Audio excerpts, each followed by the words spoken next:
vamos a presentarles a nuestro panel. Tenemos a Gislian Echeverry, ella es, ¿lo dije bien? Sí. Gislian Echeverry, ella es la directora del IDEAM. Un aplauso para Gislian, por favor. Diana Boorques, ella es investigadora de la Universidad Javeriana de la Facultad de Estudios Ambientales y Rurales. Un aplauso para Diana. Trajo la barra. Trajo la barra. Y Claudia Patricia Camacho, ella es investigadora también del IDEAM. Un aplauso para Claudia Patricia. Bueno, empecemos, que cada una se presente y nos cuente cuál es su primer recuerdo o su primer contacto con los bosques. A ver, vamos para el pasado, a ver, ¿quién nos cuenta? Si quieres empieza tú, Claudia Patricia. Bueno, como lo dice Carlos, entonces mi nombre es Claudia Patricia Camacho, soy bióloga con doctorado en estudios ambientales y rurales y hago parte del equipo de IDEAM, específicamente dentro de un convenio que se llama Bosques para la Vida, el cual, pues, como su nombre lo dice, estamos trabajando por los bosques y específicamente por la Amazonía. Dentro de mi primer recuerdo con el bosque, yo diría que es muchos, porque pues ahí sí mi cuna es biológica prácticamente. Entonces mi padre es biólogo y con él íbamos muchísimo a Chingaza y a algunos otros páramos, y allí recuerdo mucho el bosque de Polilepis, cuya importancia es muy grande, y esos son unos bosques muy bonitos por sus colores, por sus formas, y que no son muy conocidos o nos resaltan mucho para los no conocedores de los bosques. Tenías una ventaja con papá biólogo, pues así es. Sí. Diana. Bueno, buenas tardes para todos y todas. Pues bueno, mi primera experiencia con los bosques fue también con mi papá, ahí presente. Realmente desde muy chiqui empecé a viajar por Colombia a diferentes partes y tengo un recuerdo muy hermoso de la selva del Chocó, donde fue como la primera vez que hice una inmersión realmente a la selva, donde uno deja de escuchar muchas cosas, empieza a entender muchas otras, a sentir, ¿no? Porque la selva huele muy distinto, el bosque huele muy distinto, cada uno de los bosques que tenemos tiene su olor, su sensación. Entonces me acuerdo mucho de ese viaje al Chocó, donde fue como esa primera vez, pero pues me la he pasado viajando de bosque en bosque. Me gusta mucho también estar como rodeada de naturaleza todo el tiempo. Yo soy bióloga, soy candidata doctoral en estudios ambientales y rurales y estoy haciendo un trabajo muy lindo precisamente en bosques, en el bosque de Tinigua, que aprovecho para saludar que están conectados desde allá, desde el bosque de Tinigua, Amazonas, están conectados viendo esta charla. Y bueno, esa fue mi primera y esa es la actual. Excelente. ¿Tinigua allá en Macarena? Tinigua queda arriba de Macarena, aquí queda Macarena, aquí queda Sumapaz y como en la mitad. Yo estoy en Tinigua Norte, que es como la parte de Meta Uribe. Sí.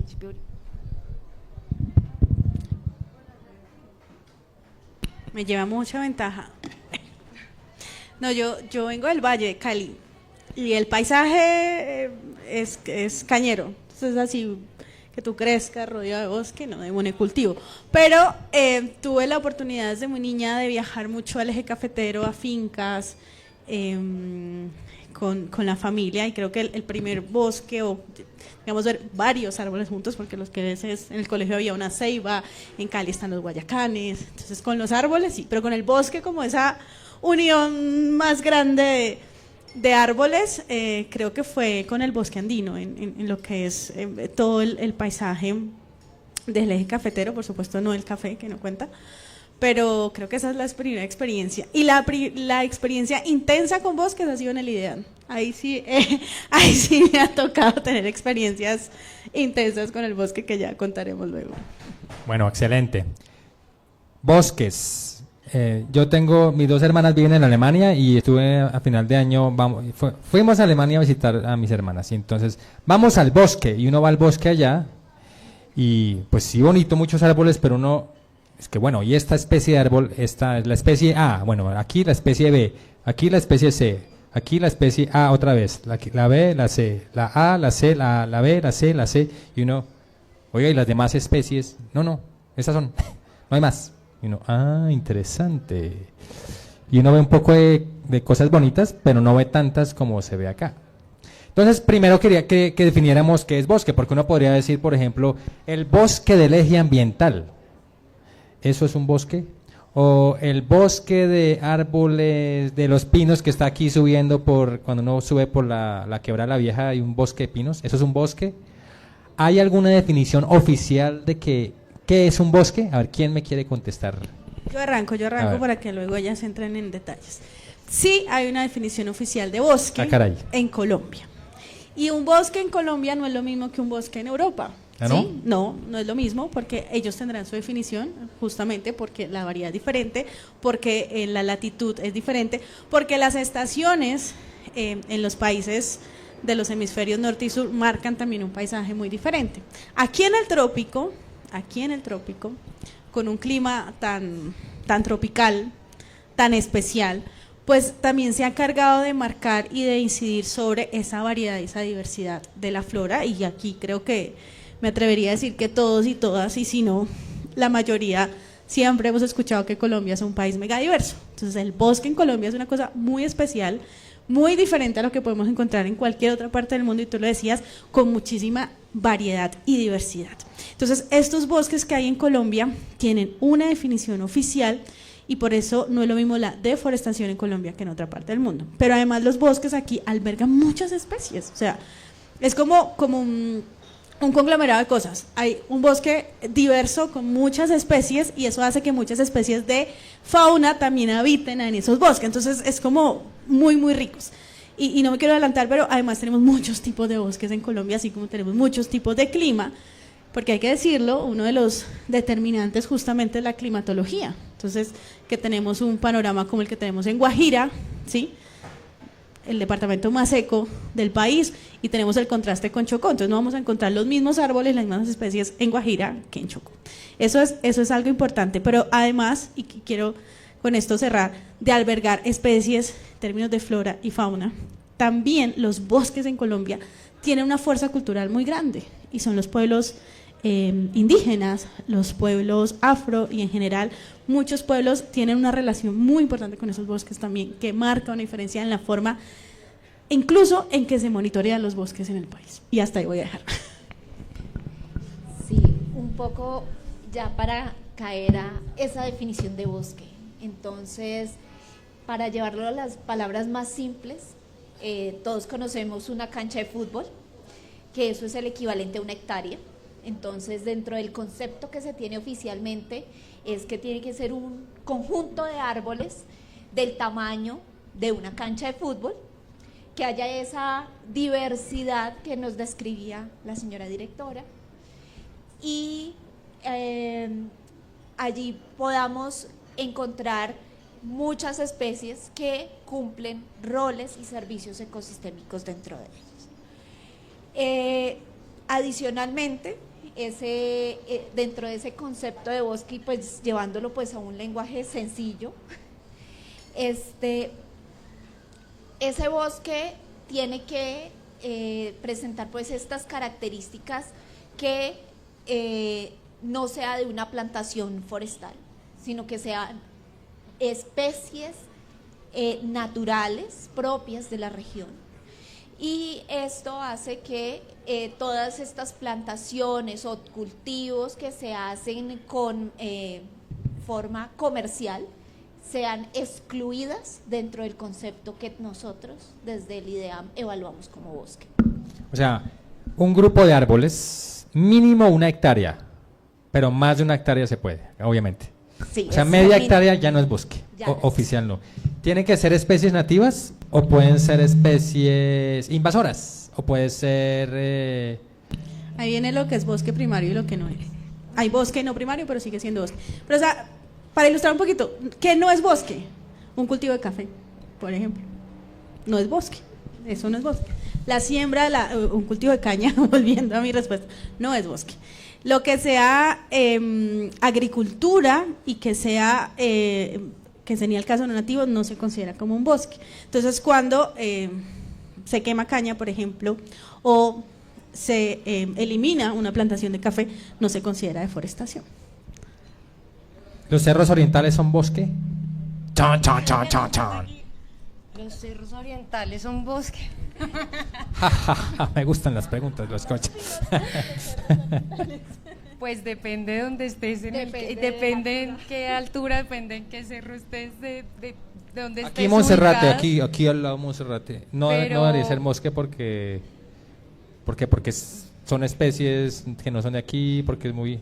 Desafortunadamente, desde los años 40, 50, los cerros orientales fueron deforestados, fueron quemados, bueno, han tenido cualquier cantidad de transformaciones que han hecho que el ecosistema allí no sea el natural.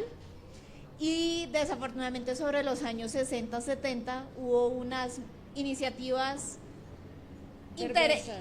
interesantes, Perversas. pero que no fueron bien pensadas. Les faltó madurar un poquito más la idea y se trajeron especies como el pino y como el eucalipto, que no son propias de Colombia, lo que hace que esto no sea un bosque. Okay. Entonces ya sabemos que hay una definición oficial de bosque. ¿Cómo aprende uno aquí que da miedo? Listo, siguiente pregunta. Bueno, algunos de ustedes se preguntarán, ¿IDEAM? Ellas dos hacen parte del IDEAM, ¿y el IDEAM no era el clima? ¿Cómo así? No entiendo. A ver, ¿qué hace el IDEAM? Y también las universidades, porque habrá personas como, ¿qué se hace en las universidades con respecto a los bosques? Entonces, universidades y IDEAM. Sí, dale. Bueno, pues la academia realmente ha tenido un giro muy importante, tanto visto también como desde el giro que ha tenido el concepto técnico de los bosques. Afortunadamente también la academia ha girado en torno a lo que ahora se ve y se reconoce como un bosque. Desde la academia hay diferentes estudios, diferentes acercamientos, pero digamos que ahorita lo novedoso, no porque sea inmediatamente hace 5 años, estamos hablando casi una década, empezamos en las universidades a hablar de los bosques de una manera muy distinta. Empezamos a hablar en las universidades de los bosques no solamente desde los registros, desde el número, desde la especie, desde la ciencia exacta, sino también un poco más desde los bosques de lo que yo digo que hay debajo del dosel, ¿no? El dosel es la parte más, las copas más altas de los bosques conforman el dosel. Entonces lo que hay debajo, ¿qué es lo que hay debajo? Que son esas comunidades, precisamente esta comunidad campesina, la comunidad indígena, la comunidad afro. Entonces ahora ha sido muy interesante porque desde la academia ya empiezan a verse esas combinaciones de saberes, ¿no? Entonces ya está el número, ¿cierto? Ya está el registro, pero también está la gente. Y eso es lo que está pasando en la academia. Ya hay, por eso hablamos mucho como de la socioecología o los sistemas socioecológicos. Ya hay una compaginación mucho más fuerte y diría yo mucho más sana alrededor de los bosques desde la academia.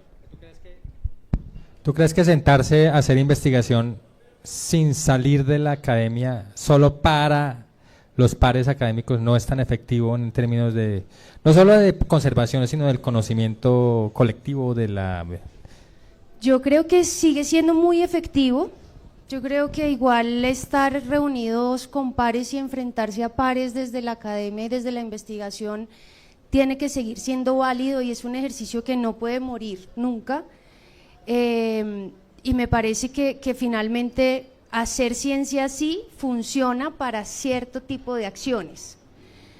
Enfrentarte con un par, hablar de bosques, de definiciones, de todo, te da mayor conocimiento. Pero creo que también hay una parte una parte muy importante también, y es la divulgación, precisamente, ¿no? El cómo transmitimos esos conocimientos desde la academia. no solamente quienes vamos a campo a hablar con las comunidades, a hablar con la gente acerca de los conocimientos o a nutrirnos de conocimientos, somos los que estamos haciendo ciencia. No, aquí estamos haciendo ciencia todos, está haciendo ciencia el que no sale de su oficina 3 meses escribiendo un artículo, como también está haciendo ciencia quien va al territorio a construirla con la gente. Entonces creo que ese ejercicio no pierde validez y no debería perder validez. Vale, excelente. IDEAM, ¿qué hacen ustedes? Cuéntanos. ¿Qué no hacemos? ¿Qué nos hacen? Que hay 1000 personas. Sí, el IDEAM es el Instituto de Hidrología, Meteorología y Estudios Ambientales. Es el brazo técnico del Ministerio de Ambiente y en general de todo el gobierno, porque trabajamos con todas las entidades, no hay un ministerio o un sector con el que no trabajemos, dime cualquiera, cultura, turismo, etcétera, todos trabajan con el IDEAM y todos requieren información. ¿Por qué? Porque es la institución que monitorea el ambiente en el país, todas las matrices ambientales, todas. Clima es una, pero también bosques, pero también aire, pero también agua, pero también suelo, pero también los ecosistemas. Toda la información ambiental del país reposa en el IDEAM. Somos ese gran data center ambiental del país que lleva monitoreando, generando, levantando información de todo el país, de todo el territorio, durante 50 años. Entonces, imagínate lo que sabe el IDEAM. Se sabe el pasado de Colombia, el pasado ambiental, se sabe el presente porque todo el tiempo estamos monitoreando en tiempo, valga la redundancia, en tiempo real, generando alertas, pero además sabe el futuro porque el IDEAM entrega pronósticos, predicciones, entrega escenarios de cambio climático, lo que va a pasar en clima en los próximos 100 años, y el IDEAM además entrega proyecciones también en términos de deforestación y de restauración, y le dice al país qué es lo que puede pasar el próximo año. Entonces, pasado, presente y futuro ambiental, IDEAM. Esa tareita apenas la tenemos. Y eso implica que nuestro trabajo es permanente, es frecuente, es reiterativo además, y el IDEAM literalmente tiene turnos 24/7. El IDEAM es una institución que nunca se puede cerrar. Todo el tiempo tenemos personas haciendo turnos 24/7 y no puede parar nunca, ningún día de la semana, ninguna hora del día, porque estamos todo el tiempo generando también diferentes alertas para el país. Entonces, se viene un ciclón, el IDEAM tiene que decir cuándo viene, en qué momento va a llegar y qué impacto va a generar en el país, y es el IDEAM el que genera la alerta. En bosques también tenemos detecciones tempranas de deforestación, que ¿para qué sirven? Cuando yo genero una detección temprana, digo, ojo, aquí se está haciendo una carretera ilegal, aquí ya empezaron a deforestar, genero la alerta y hay algo, no me quiero complejizar mucho, pero hay lo que se llama el CONALDEF, que es el Consejo Nacional de Lucha contra la Deforestación, que es un organismo, hay diferentes entidades, la Fiscalía, está la Dirección Nacional de Inteligencia, está la Procuraduría, está el Ministerio de Defensa, el IDEAM levanta la alerta y dije, ojo que aquí está como, no solamente dar el dato cuánto deforestó el año, ojo que aquí están empezando a deforestar, y inmediatamente se activan los mecanismos para ir al territorio o tratar de evitar que esa deforestación avance. Hace muchísimas cosas que no me voy a tener, creo que además no me presenté al principio. Gisliana Echeverri Prieto, directora general del IDEAM, ya dirigiendo este barco hace 2 años y medio, y es una tarea tremenda. O sea, monitoreo de bosques, pero también cuando viene el huracán y lo de San Andrés, ustedes estaban allá sentados mirando. La exdirectora, yo no tuve la oportunidad de estar en el Utah, estuvo allá de hecho en San Andrés, pero sí, es el IDEAM el que está todo el tiempo generando las alertas. En ese momento estábamos en temporada de ciclones tropicales, hasta ahora no hemos tenido ningún impacto. Hace 2 días generamos una alerta amarilla, pero duró unas horas.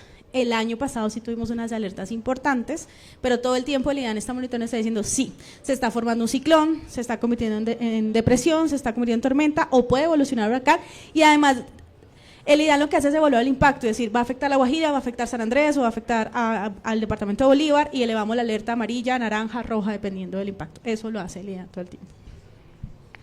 Excelente.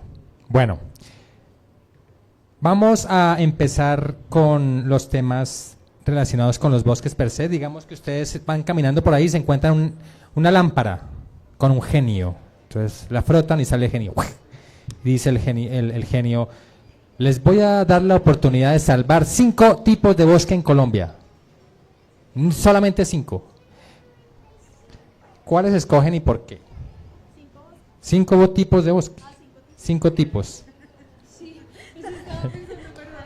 Hay 5 tipos de Ah, ¿solo hay 5? el seco, el No puede ser, andino. ¿solo hay 5? Venga, sí. No, entonces 3. No, a ver, cuéntanos cuáles son los 5, a ver. Bueno, yo voy a empezar con uno. Si solo son 3, pues entonces yo...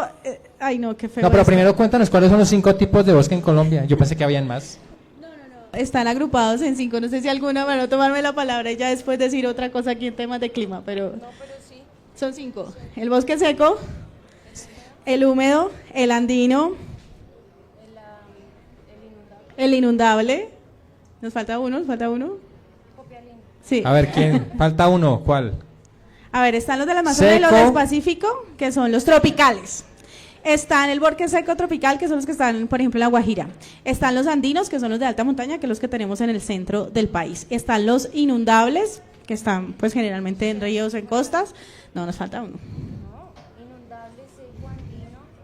O sea, Ah, y el húmedo.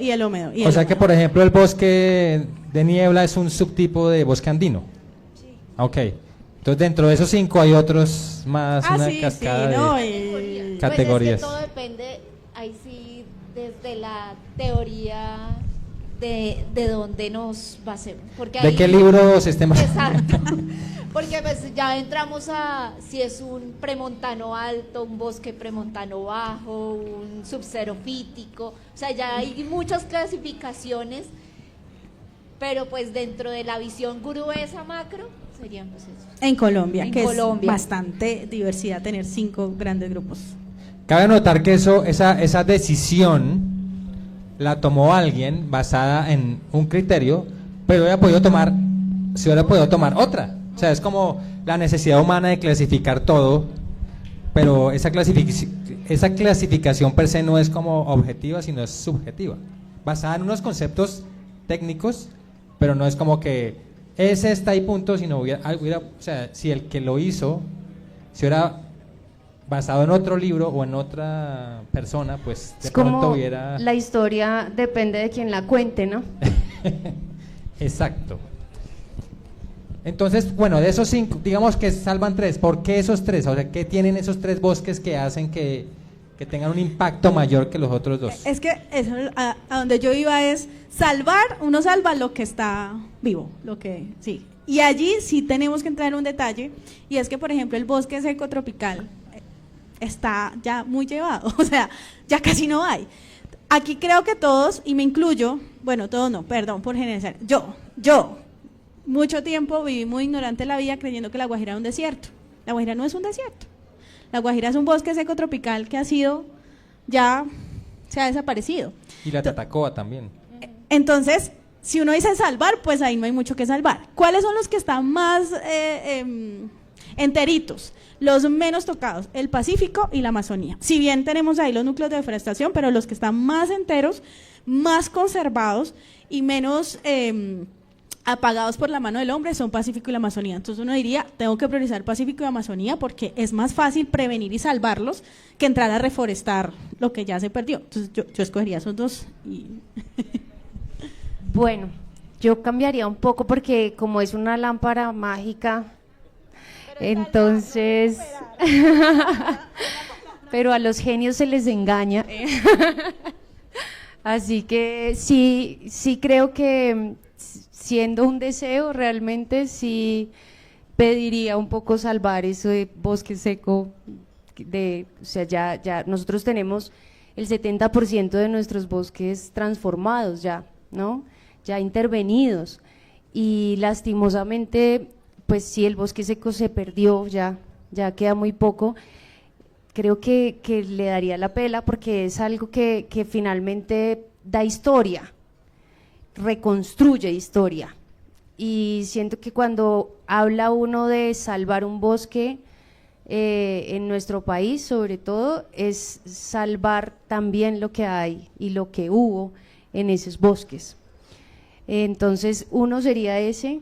El otro, yo creo que sí sería la selva húmeda tropical de la Amazonía, sobre todo por todas las historias de colonización y de andanzas y lo que significa el bosque para la gente. Creo que salvar un bosque desde acá, desde afuera, o recuperarlo, o luchar por el bosque nunca va a ser tan tangible y tan sensible como lo que significa para la gente que los habita. Entonces, toda la historia de la colonización en Colombia, también el bosque andino, toda esta parte, creo que reconstruiría y salvaría mucho esos tres. O sea, creo que con esos tres, aunque todos son importantes y claves, pero esos tres tienen una historia muy particular en la historia de nuestro país. ¿Dónde estaba la mayor parte del bosque seco que hoy ya no está? Arriba en La Guajira, mucho como en las Punta zonas más secas Gallina, del país. la zona, sí, exacto. Caribe. Pero Caribe, también en los valles Caribe. interandinos, ¿sí o no? O sea, donde También había, Donde hace calorcito. me imagino que donde hoy están las grandes ciudades o grandes poblaciones humanas, antes de que llegaran los españoles, me imagino que allá había bosque seco. Pero Bogotá Sí. no, ni Medellín. No, Bogotá por allá. no, ni Medellín. Pero por allá, Honda, Melgar, o qué, no. O eso era más como bosque. Pues un poco hablando de la transformación que se ha tenido antes de la colonización, como tal, estudios que ya se han hecho justamente desde la Javeriana con el profesor Éter, que logró describir ampliamente es cómo fue esa transformación hace 1500 años atrás, sí, cómo ha ido transformándose.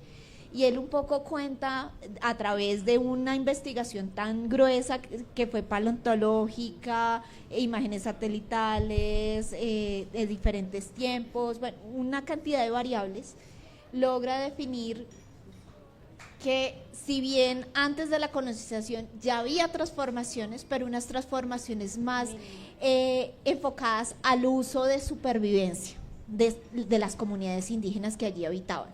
Entonces, y también con un respeto cultural hacia la naturaleza y todo esto hacía que la transformación no se viera como algo tan impactante como ha sucedido desde la llegada de la colonización hace 200 años para acá.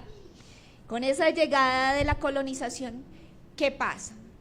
Llegan más personas. Al llegar más personas a cualquier territorio, hay necesidad de más recursos, más espacio, y todo esto lleva a cambios en los territorios, a cambios a hacer uso de maneras adecuadas o no de los servicios que prestan tanto los bosques como los mismos ecosistemas. Y estas transformaciones, si uno lo ve un poco hacia la Amazonía, por ejemplo, es una transformación más reciente. Mientras que estábamos hablando de para todo el país, una transformación fuerte de 200 años para atrás, en la Amazonía es de 100 años para acá, que está asociado hacia el caucho. Yo tengo una pregunta. Y el conflicto armado. Y el conflicto. ¿Ustedes qué opinan de esta pregunta que yo he tenido? Porque a veces uno dice, bueno, inherentemente las comunidades ancestrales indígenas protegen los bosques, como que...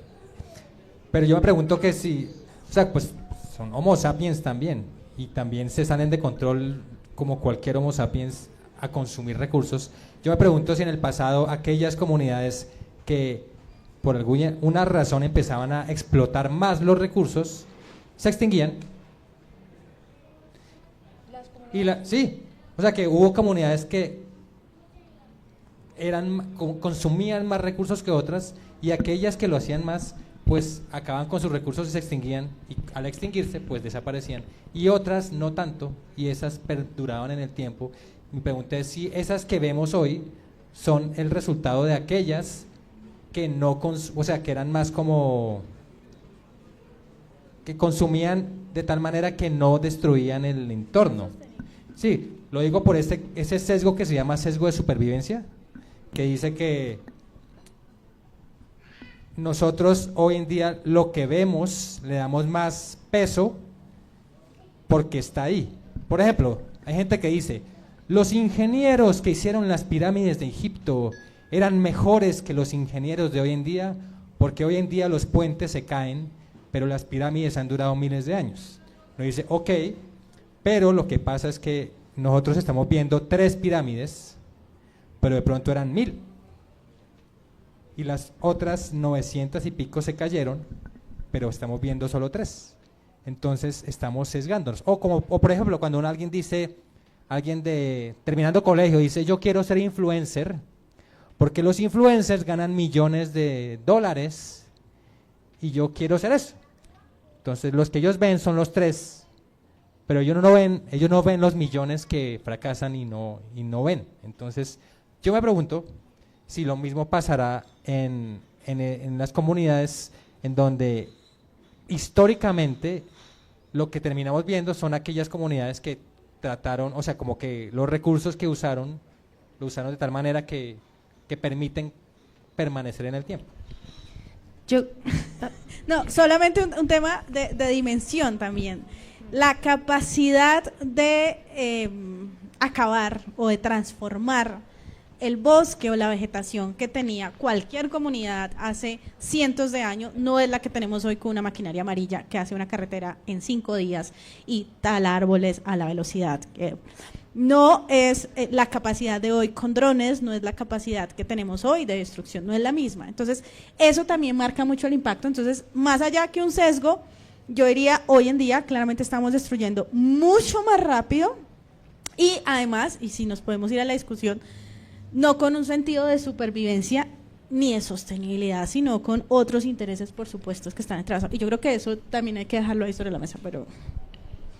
Yo creo que ahí sí los datos y los registros y todo esto nos hablan mucho de eso. Nos hablan mucho de cómo se fue transformando el paisaje colombiano. Y no muestran exactamente una deforestación o sea, tenemos el bosque seco que estábamos hablando ahorita, pero pues bueno, ahí en 1500, 1400 y pico empezó la colonización y por algo ya no tenemos, ¿no?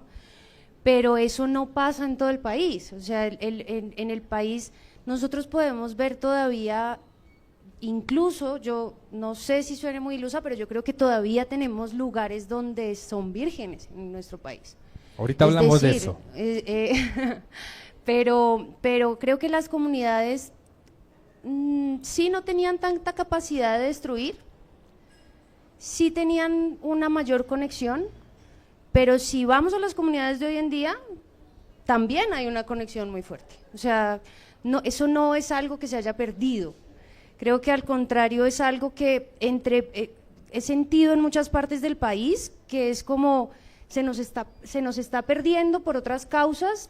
Venga, nos recuperamos porque es que el bosque es vida, ¿no? Eso es una frase muy constante de sur a norte en nuestro país y en muchas partes, ¿no? El bosque es vida, entonces no es como si hay supervivencia, pero yo creo que más que supervivencia ha habido convivencia, y creo que la extinción de muchas o de algunas de las poblaciones en nuestro país se deben más a fallas estructurales históricas que hemos tenido de destrucción directa, que la comunidad haya rebosado pues como su capacidad y se haya acabado Sí, no, yo me refería más a, bueno, supuestamente los primeros humanos llegaron a Colombia entre 10.000 y 15.000, a menos de que sigan haciendo pruebas de que llegamos por el Pacífico también, que también hay unas pruebas. Pero digamos que el consenso científico es que más o menos entre 10 y 15.000 años llegaron los primeros humanos. Yo hablaba de estos 10.000 años hasta antes de Colón. ¿Qué pasó? Eso es lo que yo refería, de ese periodo antes de que llegamos nosotros, porque claramente nosotros sí llegamos, pues desde España y Europa llegamos pues con unas tecnologías que arrasaron, pues eso sí ya claramente es un hecho. No, yo me refería antes de eso. Pero bueno, continuemos. Claro, pero antes de Colón hay que tener en cuenta la variable que no éramos sedentarios. Entonces eso hacía que hoy desbarate acá, pero mañana estoy en otro lado, y esto por la sabia naturaleza y la resiliencia de los ecosistemas pues se mejoraba, y ya pues eso era lo que Claro. permitía. Aquí en en Colombia ese no hacíamos pirámides ni nada como los mayas, Exacto, que no se era- quedaban quietos. No Bueno, no sabemos, se cayeron, vea. Pero hacemos unas malocas fantásticas. Eso sí. No sabemos qué hay por allá en Chiribiquete. Sí, además. Siguiente pregunta. ¿Qué significa que un bosque sea primario? Y tú decías que todavía hay reductos de bosques vírgenes inexplorados. ¿Dónde están? O no, bueno, no nos digan porque después van y los tumban. Pero ¿dónde las coordenadas. podrían estar? Yo ya iba a dar las coordenadas porque déjeme decirle que el IDEAN sabe esas cositas. El ¿Sí? IDEAN claro, el IDEAN. Ahorita nos dicen cómo saben. No, porque- le voy a dar No, pero me va a salir un poquito, pero este es un dato curioso, o contando lo que hace el IDEAN. El IDEAN tiene toda una línea de monitoreo de bosques a través de diferentes formas. Una es algo que se llama el SNIF, que es el Sistema Nacional de Información Forestal, donde las autoridades ambientales territoriales reportan lo que tiene, madera, entonces es un inventario. Que se reporta en línea, eso es una. Hay otra cosa que se llama el Inventario Nacional Forestal, que ha llevado 8 años, bueno más, ya llevamos por el 9º, pues ya estamos terminando, 9 años yendo a tomar muestras en todo el territorio nacional, en todas las regiones de conglomerados de muestras para saber qué especies tenemos. Y eso todo está, toda esa información está, alguna de ellas es de alta reserva porque tenemos especies de muy, muy alto valor en el mercado forestal. Entonces, esas coordenadas son, o esa información es de alta reserva, pero sabemos qué tiene Colombia. Y lo otro es el sistema de monitoreo de bosques y carbono, que a través de imágenes satelitales todo el tiempo estamos monitoreando el territorio y sabemos precisamente dónde se conserva más el bosque, dónde se está perdiendo, dónde hay bosque primario, que yo no me quiero tomar aquí la palabra, voy a dejar que ellas lo definan, pero eso lo sabemos también, como te decía, en tiempo real, cómo se está, bueno, en detecciones tempranas, cómo se está perdiendo, informes anuales y demás, pero lo estamos monitoreando y sabemos dónde está, y voy a contestarla de manera muy general. El Pacífico todavía tiene zonas muy, muy intactas, si se quiere, y la Amazonía también. En la Serranía de San Lucas, de hecho, también son zonas donde realmente, digamos, poco exploradas, pero además nosotros con el sistema de monitoreo llevamos más de 2 décadas monitoreando, y en estas 2 décadas no se ha visto que se haya transformado tampoco. Porque pues ya, si hace 1000 años las cambiaron, bueno, no lo sé, pero lo que llevamos monitoreando sabemos que son zonas donde todavía están bastante intactas, es la palabra que yo uso, pero bueno, aquí le doy. Es que yo no soy experta en bosques. Bueno, un bosque primario es aquellos bosques que no han tenido ningún tipo de transformación y que su estructura, o sea, todas las plantas que están allí, tanto las lianas, las palmas, los arbustos y los árboles que están allí dentro de ese gran bosque, están desde millones de años sin haber sido todavía impactados por el cambio que genera el ser humano cuando ingresa allí. ¿En Cundinamarca hay bosque primario? Todavía hay. ¿En Tolima? Poco, Pero sí hay. pero hay. Pero yo tenemos 20 municipios en el país que ya no hay bosque. ¿Sí? Por ejemplo, ¿dónde no hay bosque? En departamentos como Córdoba, ahorita en Huila, en los núcleos de deforestación. Tenemos 8 núcleos activos de deforestación concentrados en el arco amazónico, otro en Santander y otro también en el Pacífico, donde son municipios, bueno, es que en este momento se me van los nombres, pero lo dejo de tarea, ya reviso y ahorita les cuento, es que son varios, pero donde es tan alto el grado de deforestación que, como dicen, ya hay municipios enteros sin bosque. Aunque creo que en todos los núcleos de deforestación todavía sigue habiendo bosque, ¿no? Precisamente es como la idea de Sí, pero el núcleo, digamos, es amplio, pero ya en parte de los núcleos se ha perdido y incluyen. Porque los núcleos de deforestación pueden cubrir varios municipios. Entonces, por eso hago la claridad.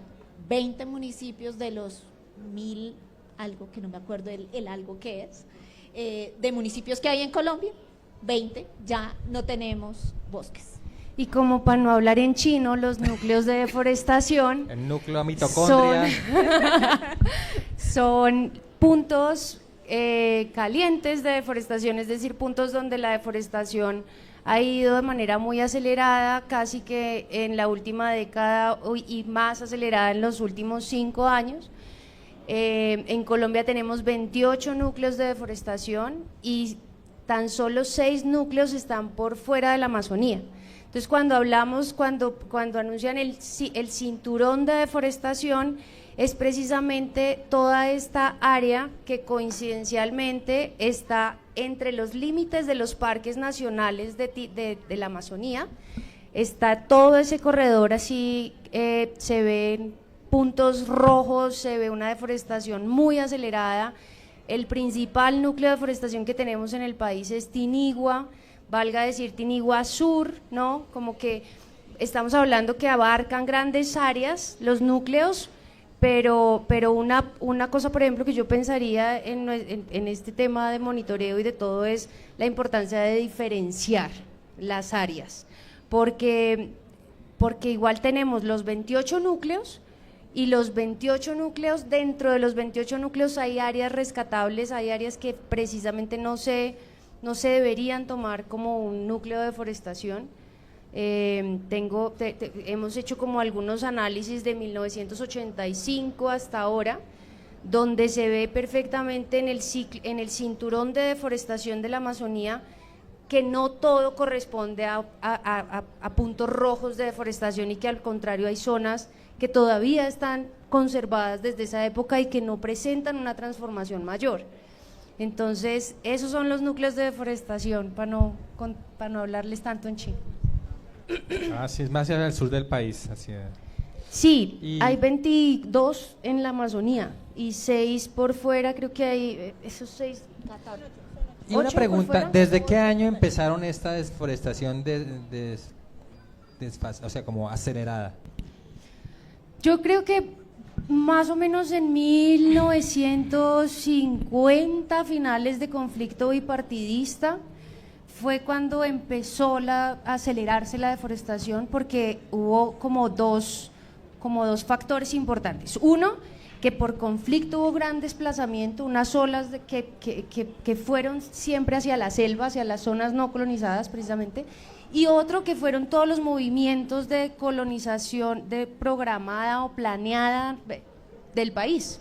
Entonces, sí, empezamos empezó todo había un programa muy famoso que se llamaba Retorno al Campo, y en ese programa, que era una cadena radial de Cali, y empezaron a promocionar: váyanse al campo, váyanse todos. Incluso hubo migraciones, colonizaciones organizadas con aviones del ejército, aviones del Estado, de la Armada, gracias, que llevaran 700 familias, 300 familias. Entonces, claro, empieza un cambio, una transformación muy rápida. Yo creo que a partir de ahí, ya luego viene una época ya mucho más alineada, no tanto al conflicto bipartidista, sino ya al conflicto armado, en el que sí se nota, digamos, en el cambio de las mediciones de los predios.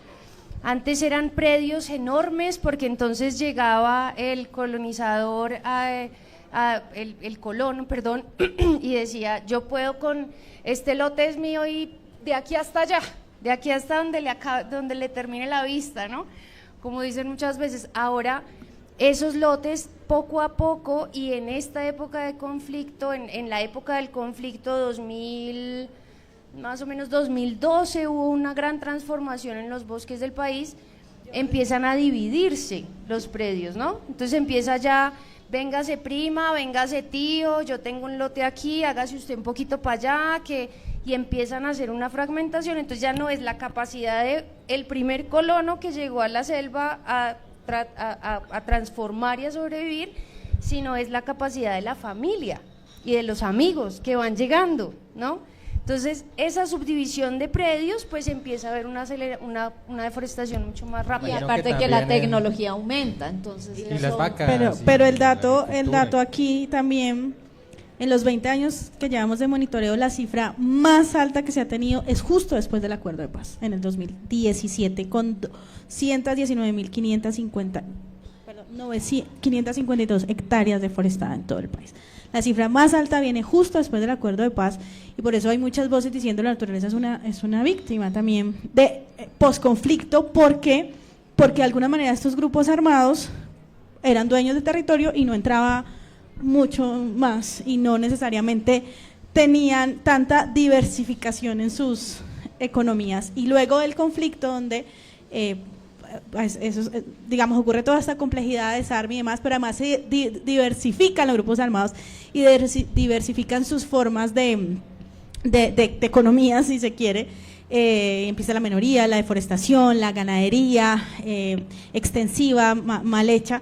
Entonces ya no hay nadie, entre comillas, con ese poder de proteger o de cerrar la naturaleza. Entran todos los grupos armados y empezamos a tener cifras históricas de deforestación en todo el territorio nacional. Aparte que al firmar los acuerdos de paz, específicamente en la Amazonía, que pues era varios corredores, las zonas despejadas, esto dio garantías tanto para muchos campesinos de la región andina, de poder llegar allí a encontrarse a estos predios baldíos, que desafortunadamente se tenía el pensamiento de todo baldío, puedo llegar, deforestar y demostrar que están siendo tierras productivas y el gobierno me las legaliza.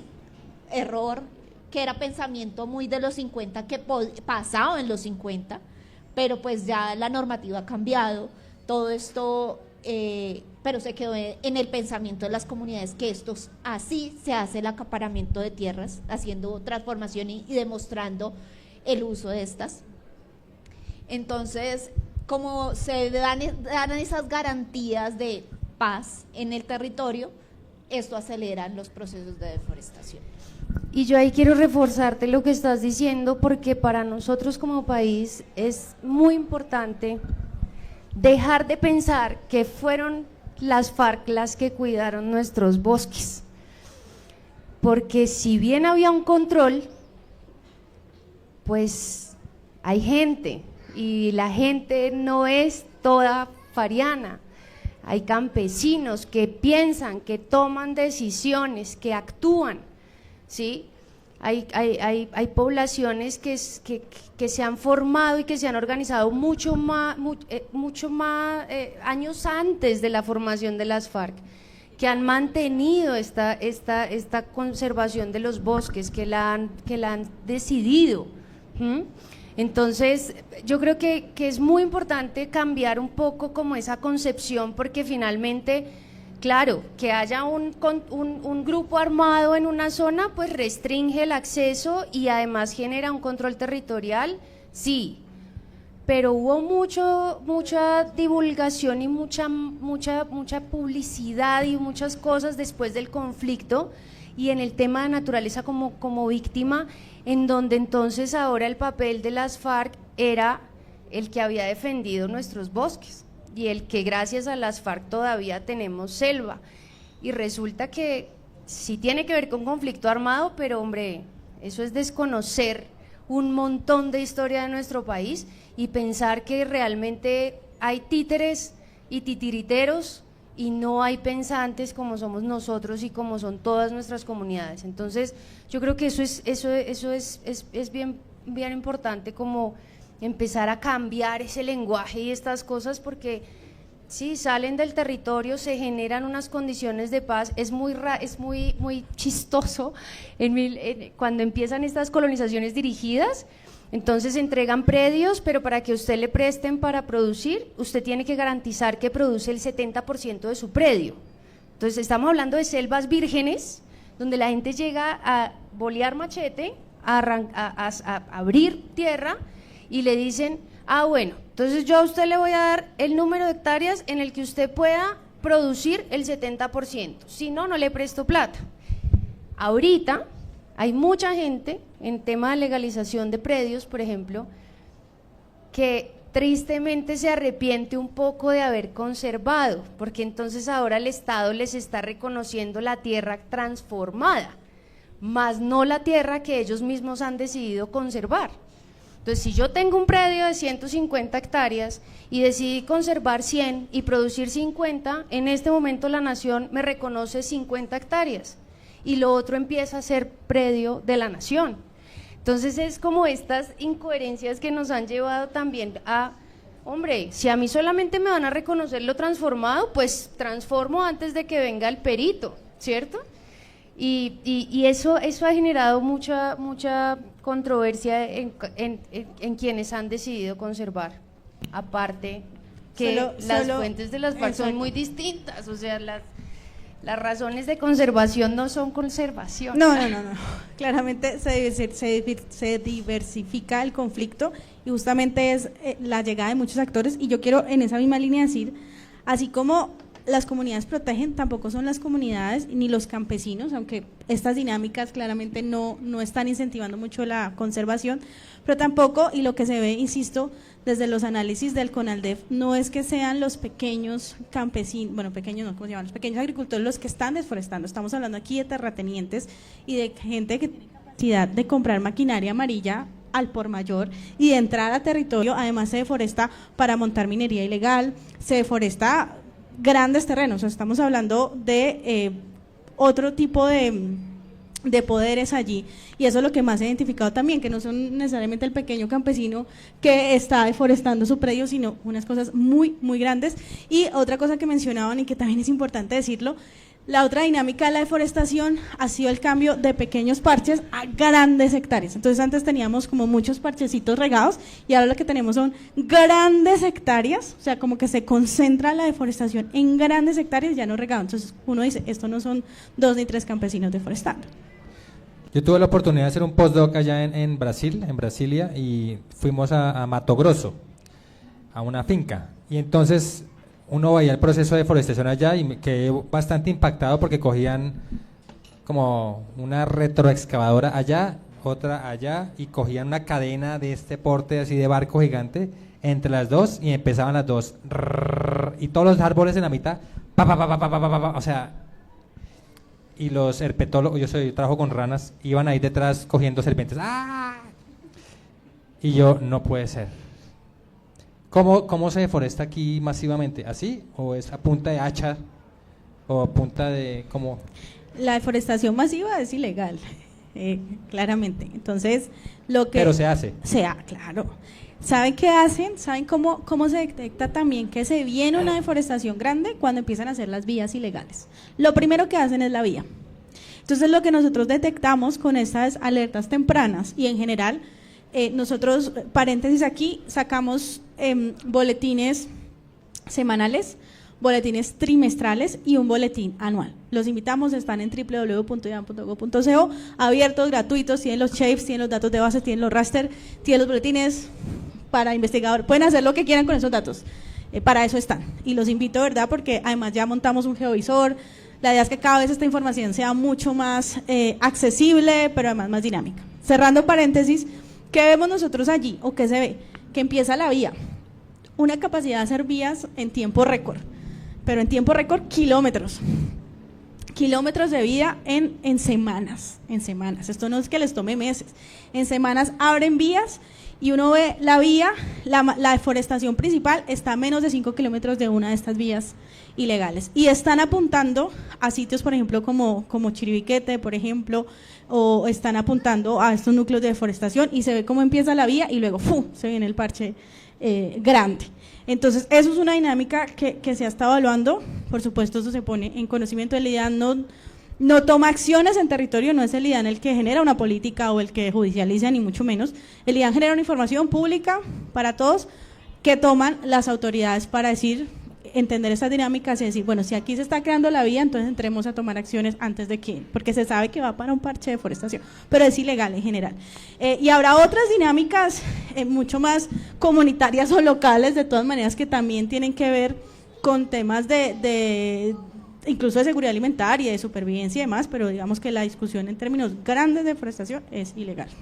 Y muchas de las veces, posteriormente que llega la vía, se da la deforestación y adicionalmente, ya pasado un buen tiempo, llegan las comunidades, se vienen los caseríos, algunas comunidades, y después ya viene el Estado a poner servicios públicos, a poner, sí, como a legalizar en algunos sitios. No quiere decir que en todo donde se deforeste se legaliza, pero en muchos de los corregimientos, por ejemplo, amazónicos, han surgido así.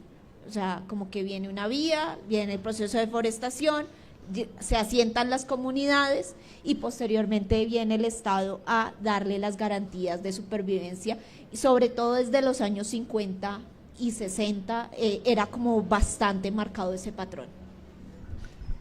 Colombia tiene un satélite, o sea, ¿ustedes cómo hacen para ver eso antes de todo el mundo? ¿Es con un satélite?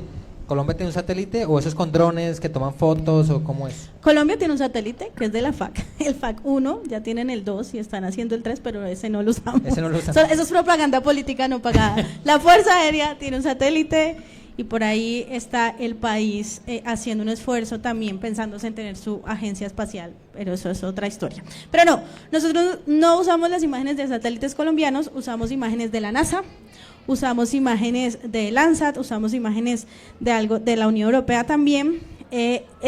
Digamos que es como una triangulación y entre más información yo tenga, pues más resolución también puedo tener el territorio, porque aquí muy rápido los satélites pues no están todo el tiempo mirando ahí al país, sino que están rotando. ¿Cada cuánto pueden tomar una foto? Dependiendo del satélite, pero creo que hay uno que puede tomar cada media hora imágenes o algo así, dependiendo, y entre más resolución tenga, y eso es otra noticia un poquito triste, entre más resolución tenga, pues es más costoso. Entonces nosotros tenemos algunos accesos gratuitos que son los de menor resolución y los accesos de más resolución pues tienen que ser pagos y ahí estamos, ahorita pasamos por cada uno de esos pues, no, ahí estamos haciendo gestiones, no. ¿Cuánto vale una foto? No sé si decir cifras aquí, muchos miles de millones nos cuestan las imágenes satelitales al año, muchos miles de millones. Y eso se financia a través de cooperación internacional, no la idea no. Pero eso es la NASA, no es Elon Musk. No, esas son gratuitas, de hecho esas son las gratis. Y de hecho para pronósticos también usamos el GOES 19 que son gratuitas, no donde nos cobraron, no estaríamos contando. No, son las de más resolución, pero bueno, los satélites pasan y están haciendo, entonces, por ejemplo, para hacer el informe anual, eso es como si yo tengo una cámara de muy baja resolución, entonces veo borroso, entonces necesito como mejorar esos píxeles. Entonces al año se están procesando más de 2000 imágenes del territorio donde yo cada vez puedo ver más, entonces justo pasó el satélite y había una nube, no sé qué pasó ahí, entonces necesito procesar muchas imágenes hasta lograr toda la claridad que quiero de todas las áreas, y hay un equipo grandísimo, son más, bueno, grande para realidad, son entre 30, incluso 50, ahorita con el proyecto en el que está Claudia pues suman también ahí manos, y están divididos todo el tiempo están analizando imágenes, y hay otro equipo que está definiendo las causas y los agentes de la deforestación. Entonces, imágenes satelitales, tal. Pero hay un trabajo, algo, y perdón, aquí me tomo un minutito más, que también quiero recoger las palabras de mis compañeras, y es que el trabajo no es solamente desde el computador. Nosotros, casi todo se hace desde ahí, pero estas personas que llevan trabajando en esto muchos años conocen muy bien el territorio, son personas que viajan al territorio y que empiezan a contextualizar eso que están viendo en los satélites, porque eso les da una idea muy diferente. Un número es un número, o sea, un área 0.8, pero cuando van allá empiezan a entender mucho más las dinámicas, empiezan a ver el territorio diferente y eso también cambia la perspectiva de esa investigación. Pero además el IDEAN también trabaja en línea de escuela de saberes, entonces trabaja con las comunidades porque esto es en doble vía, no es solamente el investigador o el técnico diciéndoles este es su dato, sino entendiendo también esos paradigmas y esas como visiones del bosque, y con eso también estamos trabajando en esa doble vía. Entonces son satélites, pero también mucha información territorial. Eso iba a preguntar porque, bueno, si el satélite encuentra que están haciendo una carretera y está deforestar, entonces el IDEAM no actúa, me imagino que llaman a la policía o no sé a quién llaman, A la policía no, No, a la pero- policía forestal. A la Fiscalía, al DNI, al Ministerio de Defensa. Y ellos llegan allá, buenas, ¿ustedes qué están haciendo? Y Sí, sí, y tienen que destruir maquinaria amarilla y logran hacer incautaciones y hay operativos. Me imagino que lo que hacen depende de quién lo está haciendo, si es un colono, un campesino, o es un terrateniente, o es una empresa. Sí, claro, ya en multinacional. eso sí tengo que declararme que desconozco ya los protocolos, mecanismos y las metodologías de esa judicialización o esas incautaciones, pero sí lo hace. Bueno, a donde iba a preguntar, ¿se está haciendo algo para prevenir que esto pase? Porque me imagino que depende quién lo hace, ¿no? Porque si es, Sí, sí, sí.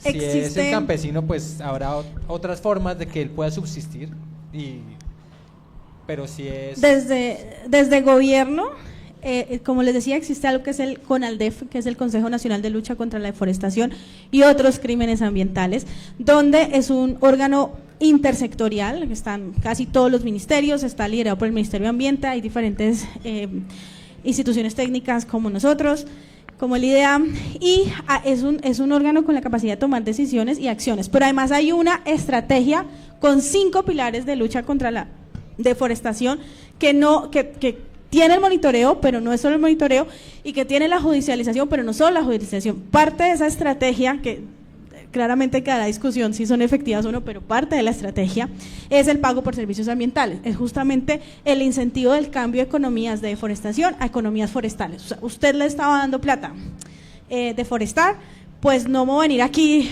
a meter a todos los campesinos a la cárcel, sino que voy a entender las dinámicas, porque además es un sustento, y voy a decir, bueno, hagamos programas donde usted pueda dejar de forestar y al contrario, reforestar, y por ejemplo, el Instituto Sinchi trabaja mucho en productos, en productos muy colombianos, muy de acá, que las comunidades puedan convertir eso en pues estoy diciendo muchos productos, no, ¿cómo se dicen? Sí, productos comerciales, en cremas o en otras cosas. Entonces hay toda una lógica también de cambio de economías forestales, entonces son 5 pilares que están en varias cosas y efectivamente no es todo el mundo con el mismo rasero. Ahí hay una cosa ahí, es que desde el 2021, si no me equivoco, la deforestación es un crimen, ¿no? Antes del 2021 no. Y desafortunadamente nuestro país no hizo una caracterización juiciosa de lo que estás preguntando, ¿no? Entonces, no está muy bien marcada la línea cuando es crimen y cuando no. Entonces, sencillamente es deforestación, es crimen. Y por eso muchas comunidades se quejaron en ese momento de el gobierno mismo nos está criminalizando. Y pasa mucho también con las vías. Estas vías pasan en lugares donde el Estado no tiene el brazo tan alto para llegar y construirlas. Si bien tienen una historia de ilegalidad por el origen desde los grupos armados, tienen una historia mucho más apegada a cómo sobrevivimos donde el mismo Estado nos dejó, ¿sí? Entonces, selvas, volvemos a la misma selva, volvemos a esto mismo, nos quedamos acá sin salud, sin nada, ok, sigamos, vayamos, saquemos productos. Entonces, la economía campesina disminuyó, bajó, tuvo un quiebre muy terrible entre el 17 y el 20, por ejemplo. ¿Y por qué? Porque no habían vías, ¿sí? Porque la economía campesina no es solamente la idea romántica que tenemos del campesino produciendo, y entonces, no, la economía campesina necesita moverse, o sea, necesita poder sacar sus productos. Entonces llegan unas figuras de cooperación territorial, por decirlo de alguna manera, que abren esas vías. ¿Cómo usted determina si es un crimen o no es un crimen? Cuando hay una cooperación entre grupos armados y comunidad campesina, pero además que esa cooperación se da para la supervivencia de la economía campesina. Entonces es como hay muchas preguntas que hacernos alrededor de la criminalización de la deforestación y precisamente de cómo atender esas alertas tempranas. Yo creo que aunque el IDEAM hace un gran esfuerzo en esta alerta temprana, el país debería unirse muchísimo más en enfrentar esto más de manera mucho más real, más sensible, más pudiendo llegar al territorio, porque si la vía está ahí es porque la vía es necesaria, ¿sí? No estoy justificando, ojo, no estoy justificando estas vías que están atravesando la selva, no estoy justificando estas vías que vienen ya de Meta, Caquetá, Guaviare y ya están, pero finalmente son esas vías las que han ayudado que esa gente que está ahí pues pueda vender sus productos, pueda salir, pueda estar, pueda activarse económicamente y pueda de cierta manera responder a lo que el Estado no ha podido. Entonces, si tú como Estado no has podido llegar a un territorio y en el territorio pasan dinámicas que dan soluciones que tú como Estado, vuelvo y repito, no pudiste dar, ¿dónde empieza la línea del crimen? Hay otra cosa importante, es que el marco normativo existente forestal o como tal ambiental es general.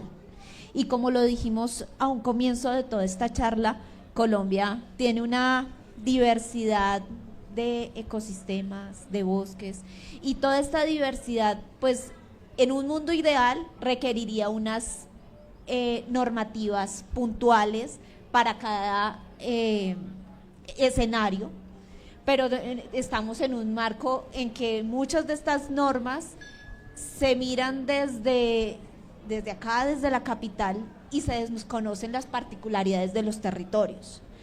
Entonces, esto lleva a que gran parte de desconocimiento de las autoridades locales entran en ese punto de esto es criminalizable o no, esto se llama deforestación o porque tenemos muchas especies vedadas, por ejemplo, pero no es lo mismo deforestar todo un bosque a tal vez talar un árbol, no sé, una especie vedada es el roble, un roble porque se me va a caer y está pegado a la pared de mi casa.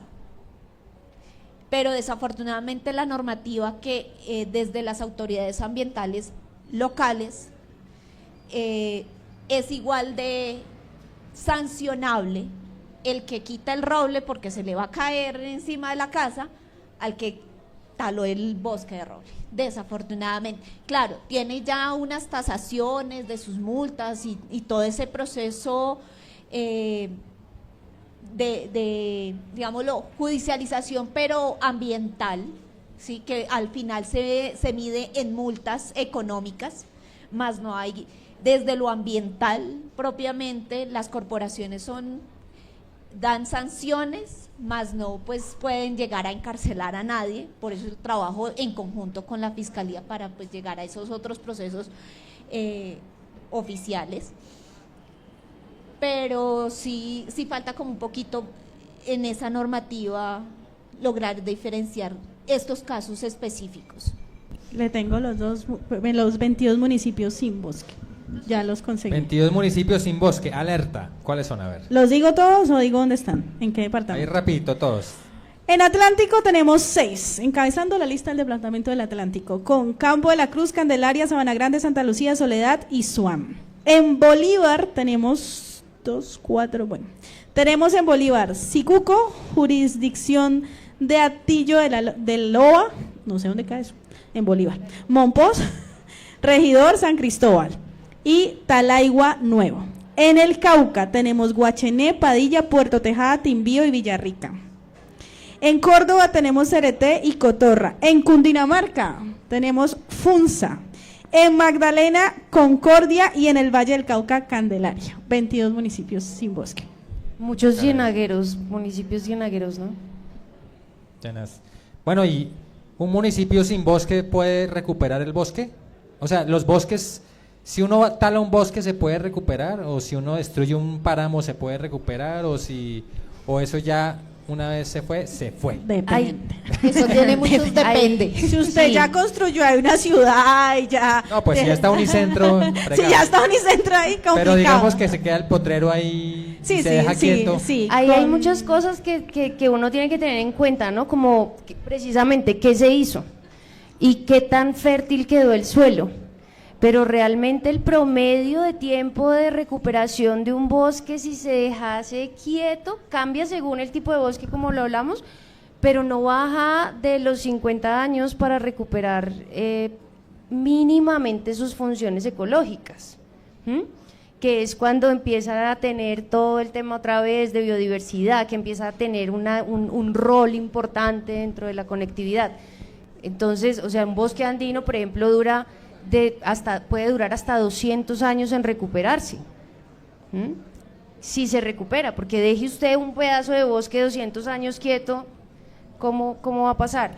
Y la pero cuestión hay es bosques hay que alrededor también. Exacto. Porque si lo que tenemos alrededor de ese potrero que dejamos libre son más ciudades o más de estas causas que están generando el impacto siguen ahí, no dentro del potrero, pero sí alrededor, pues difícilmente la fauna va a volver, difícilmente la flora va a poder hacer su proceso sucesional, o puede que suceda, y ya ha sido bastante estudiado, los bosques silenciosos, que son esos bosques que sí, está Crece toda el la árbol. estructura, está todo el árbol, los árboles, todas nuestras hectáreas en árboles, pero no se escucha ni un pajarito, no se ve ni una arañita, no se escucha una rana, nada. No recuperan su funcionalidad, pero el país está apostando, eso tiene una complejidad muy alta por la restauración, porque esta que mencionamos es como la restauración, dejémoslo quietico y que solito,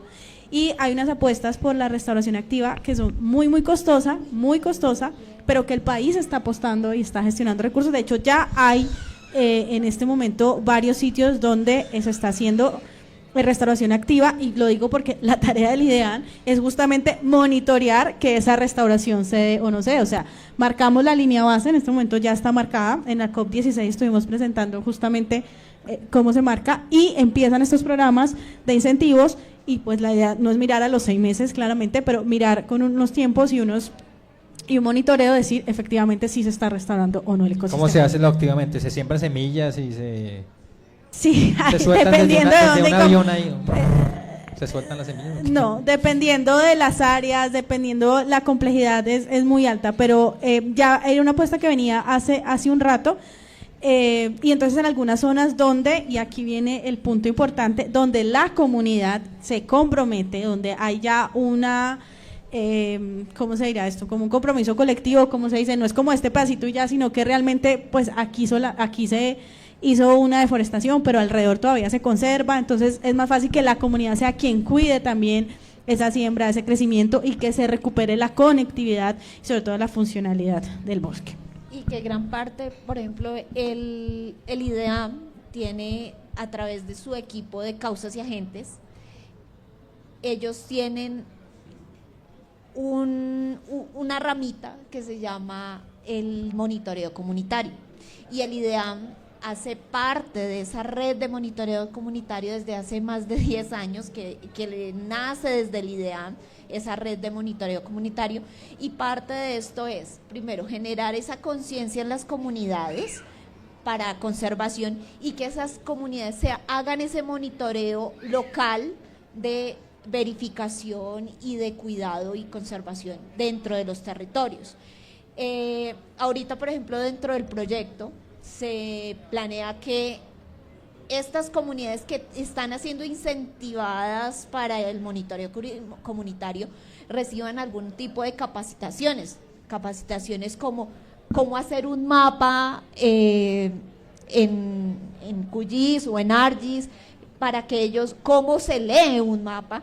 Entonces, este tipo de capacitaciones, la idea es apalancar a las comunidades para que tengan este conocimiento, que pues no solamente se quede desde acá, desde solamente los técnicos que tenemos en el IDEAM. Son nuevos tiempos. Me imagino que las nuevas tecnologías también tendrán un rol ahí. Me imagino unos años el campesino: Alexa, ¿cómo está mi bosque aquí alrededor? Y dice: hay 7 retroexcavadoras cerca, ojo. Pues la inteligencia artificial, me imagino que esa será pero no nos pongan la vara tan alta, por favor. Todavía no estamos listos, pero ¿sabes qué sí estamos haciendo? que la idea es ir poco a poco cruzando. Estamos trabajando en mesas agroclimáticas. Nosotros tenemos un proyecto también muy bonito en el Cauca, donde se cruza la información que nos da la tecnología y la ciencia de los pronósticos y la información climática también de predicción, y los campesinos la cruzan con sus saberes. Ellos a través de bioindicadores o a través dicen, bueno, o a través del conocimiento de cómo pasa la lluvia y la temperatura, pero empiezan a cruzar porque ya también ellos reconocen que pues ha cambiado el clima, que ya no es que en agosto haga el viento de las cometas o que nos llueva por allá en julio, y en fin. Entonces, a partir de que las comunidades reconocen que pues ya está un poquito loca la naturaleza, aceptan también esta información técnica, pero se cruza y ellos hacen un mapa de riesgos. Ellos mismos generan su mapa de riesgos para decir, voy a sembrar, no voy a sembrar, voy a hacer esto, voy a hacer cosecha de agua, y eso mejora mucho la economía local, y esto va muy en línea de los programas que se requiere para conservación, para reforestación y para las economías forestales. Wow. Una pregunta, me imagino con la idea de más diferentes divisiones, y unas personas trabajan en bosques, otras personas trabajan en clima. La otra vez estaba hablando con un investigador, lo entrevisté, me dijo, el que descubrió el chorro del Chocó, que explica por qué llueve tanto en el Chocó. Me decía, lo que pasa, una de las cosas más interesantes, decía, para mí, es que los bosques existen, los bosques húmedos existen porque hay lluvia, pero la lluvia existe porque hay bosques. Y yo, ¿perdón?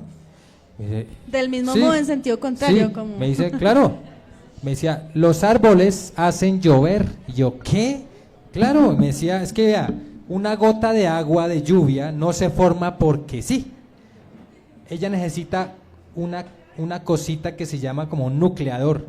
O sea, usted no puede formar una gota sin como un granito de arena, sin una cosita pequeñita, ¿sí? No se puede, físicamente no se puede.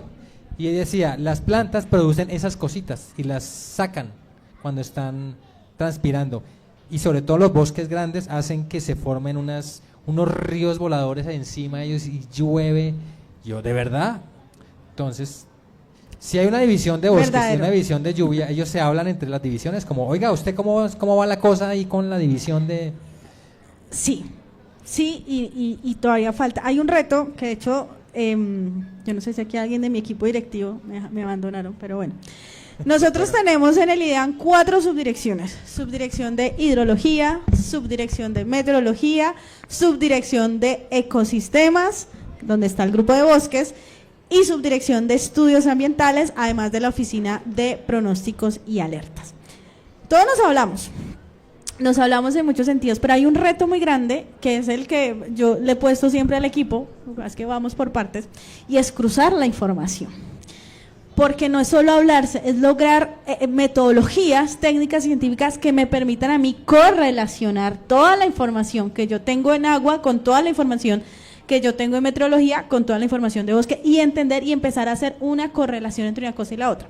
Ahora, eso del IDEAM, y tengo que decirlo, con las capacidades, algún día que seamos el centro de investigación más grande del país, pues lo vamos a hacer.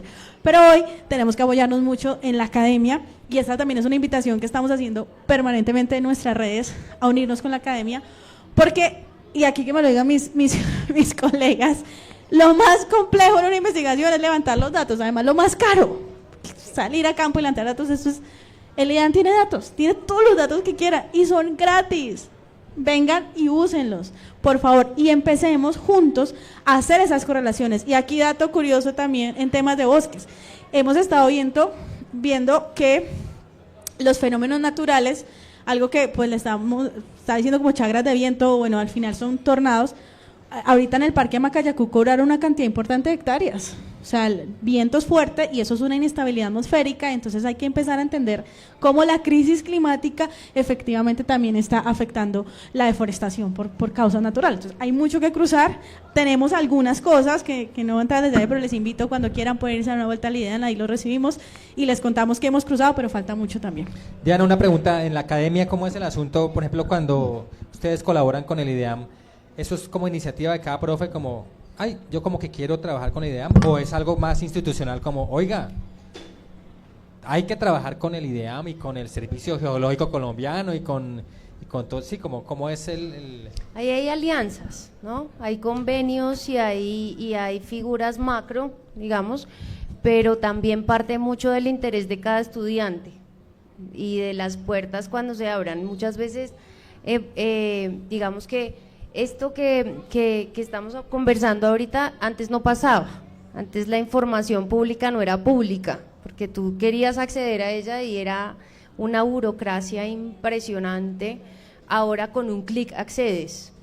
Entonces, Gracias por reconocerlo. Públicamente ha sido un gran esfuerzo. Entonces ahora hay una mayor conexión, incluso yo creo que desde la academia se hacen cosas con los datos del IDEAM que el mismo IDEAM no sabe que se están haciendo y que podrían... Eso pasa porque no nos citan. Entonces tienen que decir IDEAM 2022 y ando. Entonces cuando No, sí, citan sí. nos enteramos. Me da culpa. Yo he hecho modelos de distribución geográfica de ranas, claro que hace muchos años. Cada vez que usen los datos del IDEAM, piensen que allá hay gente que está sudando, sacando esos datos y nadie lo nombró ni siquiera en la investigación. Toda la gente que trabaja con modelos de Yo tengo distribución que llorar valora por- esas estaciones climáticas, no saben cómo, uy, ojalá que hubiera más para tener. Y mis funcionarios y mis funcionarias se ponen muy tristes cuando yo tengo que también defenderlos, se ponen muy tristes Claro. porque no son citados, pero además sí con recursos públicos, pero también con su esfuerzo han sacado esa información. Entonces, Sí. por favor, cítenos, por favor. Sí, es que cuando todo es con clic, a uno se le olvida como... Y cada vez más difícil, porque después uno pregunta, uno le puede preguntar... No, mentiras, no creo que se pueda.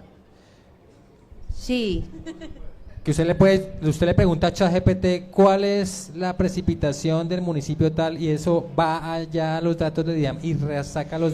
Estamos Sí, intentando pregunta. hacerlo, ahorita claro que te va a contestar algo, pero eso nos toca también a nosotros empezar, estamos trabajando en eso, de hecho, ya hemos aplicado inteligencia artificial, hace una semana en el marco de Amerigeo, que es un evento de observación de la Tierra, presentamos el mapa de cobertura donde ya aplicamos ¿Ah, sí? inteligencia artificial, ya vamos Una modernizándonos. bestia. Ya no estamos tan arcaicos como antes, pero sí tenemos que hacer una tarea y estamos caminando a ese hecho. De hecho, estamos invitando también, estamos haciendo una apuesta grande por la inteligencia artificial. No sé si por aquí está Julio, que levante la mano, sí, ya se está escondiendo. Eso. Julio es el vocero de El inteligencia equipo de artificial y de investigación en el IDEAM. Y la idea es poder empezar a alimentar la inteligencia artificial con la información del instituto para que te conteste justamente eso, cuánto fue la temperatura y acceda mucho más rápido. Pero efectivamente el primer paso era abrir la información, lo reconocemos, no era tan fácil, ahorita casi todo está a 1 o a 2 clics de distancia, además de una manera muy dinámica y muy fácil. En datosabiertos.gov.co también hemos cargado un montón de información y ahí vamos. Entonces, sí, accedan y cítenos, por favor. igual es que inteligencia artificial también, o sea, si tú quieres saber esos datos, hay muchas otras bases, ¿no? También de reportes que incluso utiliza el IDEAM para poder hacer la triangulación de la información, que ya están subidos al ChatGPT, ¿no? Entonces tú puedes perfectamente pedir esos datos ahí. No siempre son tan exactos porque la inteligencia todavía se vuelve loca, entonces reúne un montón de parámetros que algunas veces no te van a dar el punto que es. Pero pues está, o sea, está todos las triangulaciones aquí. Una nota al pie, yo no respondo por la información de ChatGPT. Si les dice que yo no respondo, yo respondo por la información oficial que está en nuestro portal. No confíen en ChatGPT. Listo. Bueno, ya llega la hora de la trivia. No sé si quieran concluir con algo, alguna cosa, antes de la trivia o ya. Sí. A ver. Quiero reforzar mucho la idea de empezar a hablar de los bosques no solamente como ecosistemas, sino de los bosques con toda su integridad. Ahorita hablabas un poco de ese intercambio de saberes que hay con las comunidades. Creo que es ahí donde realmente están esos ejercicios de restauración, de recuperación de los bosques. Es sencillamente dejar también ese sueño americano que ha invadido la ciencia también. Entonces Del estamos parque sin gente. de parques sin gente, entonces tenemos un montón de modelos que por medio de los que nos movemos también, y nos movemos porque nos financian mucha investigación y muchas cosas, pero nosotros acá tenemos, o sea, Digamos que el sur global tiene una connotación muy distinta de lo que significa el bosque. En el norte el bosque es mucho más recreativo, es mucho más pasivo. Allá ya se dieron las extinciones de las comunidades que habitaban en los bosques, entonces ya realmente la sociedad actual ya ve esos bosques de manera muy distinta. Acá cuando vamos a ir a un bosque nos ponemos todo el equipo y nos ponemos todo y sabemos que nos van a picar los mosquitos y que nos vamos a volver un 8 y que vamos a tener que caminar y que allá pues te pones el equipamiento pero muy tranquilo, sin necesidad de...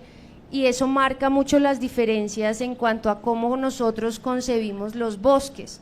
Entonces eso marca una diferencia muy grande en cuando nosotros estamos pensando en una recuperación o restauración ¿sí? de los bosques con modelos del norte, que pues no están siendo muy aplicables acá, porque finalmente los modelos del norte ven el bosque de una manera mucho más sin gente, mucho más al paseo del fin de semana.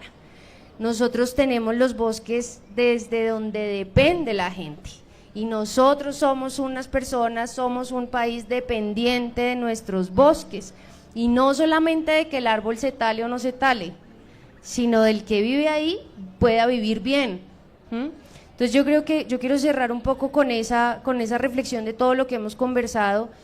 Finalmente hay una parte muy técnica que hace referencia a lo que significan los bosques en el mundo y en Colombia, pero también hay una parte en la que es importante que volteemos y sigamos haciendo esa mirada hacia el reconocimiento de para nosotros qué son los bosques, ¿sí? Para nosotros como colombianos, qué significa estar viviendo de los bosques y estar viviendo de la gente que vive en esos bosques, que son mucho más allá que un conjunto de árboles. Era eso. Gracias. Bueno, yo quisiera dar dos mensajes chiquiticos. Primero, no sé si ustedes saben, el IDEAM es el único instituto totalmente público, por lo cual pues sus recursos son limitados y por eso necesita hacer la vaca ahorita por cada uno hacer de la sus vaca, puestos. Pasamos ahí con alisten la la bolsita. vaca. Tiene ¿Cómo así? sus- Hay otros institutos, por ejemplo, el servicio geológico no es totalmente público? Pero de la Del línea sector ambiental, ambiental. creo que se refiere, de Sinchi, Humboldt, Inbemar Ah, y ok. el IAP, son institutos que funcionan con la naturaleza mixta privada. El IDEAM, de los institutos ambientales, más bien creo que la aclaración, es el único público. Sí, y eso les facilita a ellos de pronto la búsqueda de recursos versus que el instituto no, y por eso es ese rol que ejerce hoy de oficialidad de los datos que hoy genera, tienen una alta importancia que pues no pueden ser reemplazados por una IA tan fácilmente o... Pues la IA se basa en los datos de ustedes. Exactamente.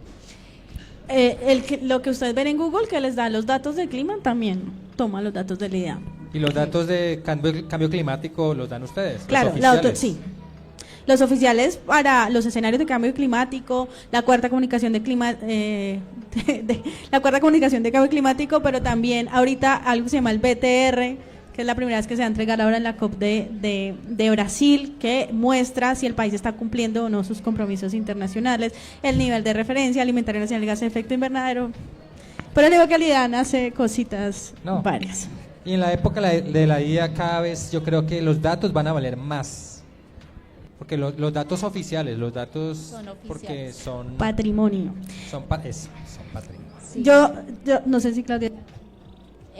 Bueno, y pues muy en línea de lo que estaba diciendo Diana, sí, hay que valorar nuestros bosques, valorar que los servicios ecosistémicos que tienen o nos prestan los bosques en Colombia no los vamos a reemplazar fácilmente. El día que nos falten los bosques, vamos a ver las consecuencias de el no prestar la atención de conservación que se requiere, teniendo y quitándonos esa mirada de los 70s muy inglesa de mire pero no toque. No, aquí tenemos que mirar, tocar, conservar, porque aquí se hace uso de los recursos naturales, pero de manera, con una mirada y en una búsqueda de la sostenibilidad.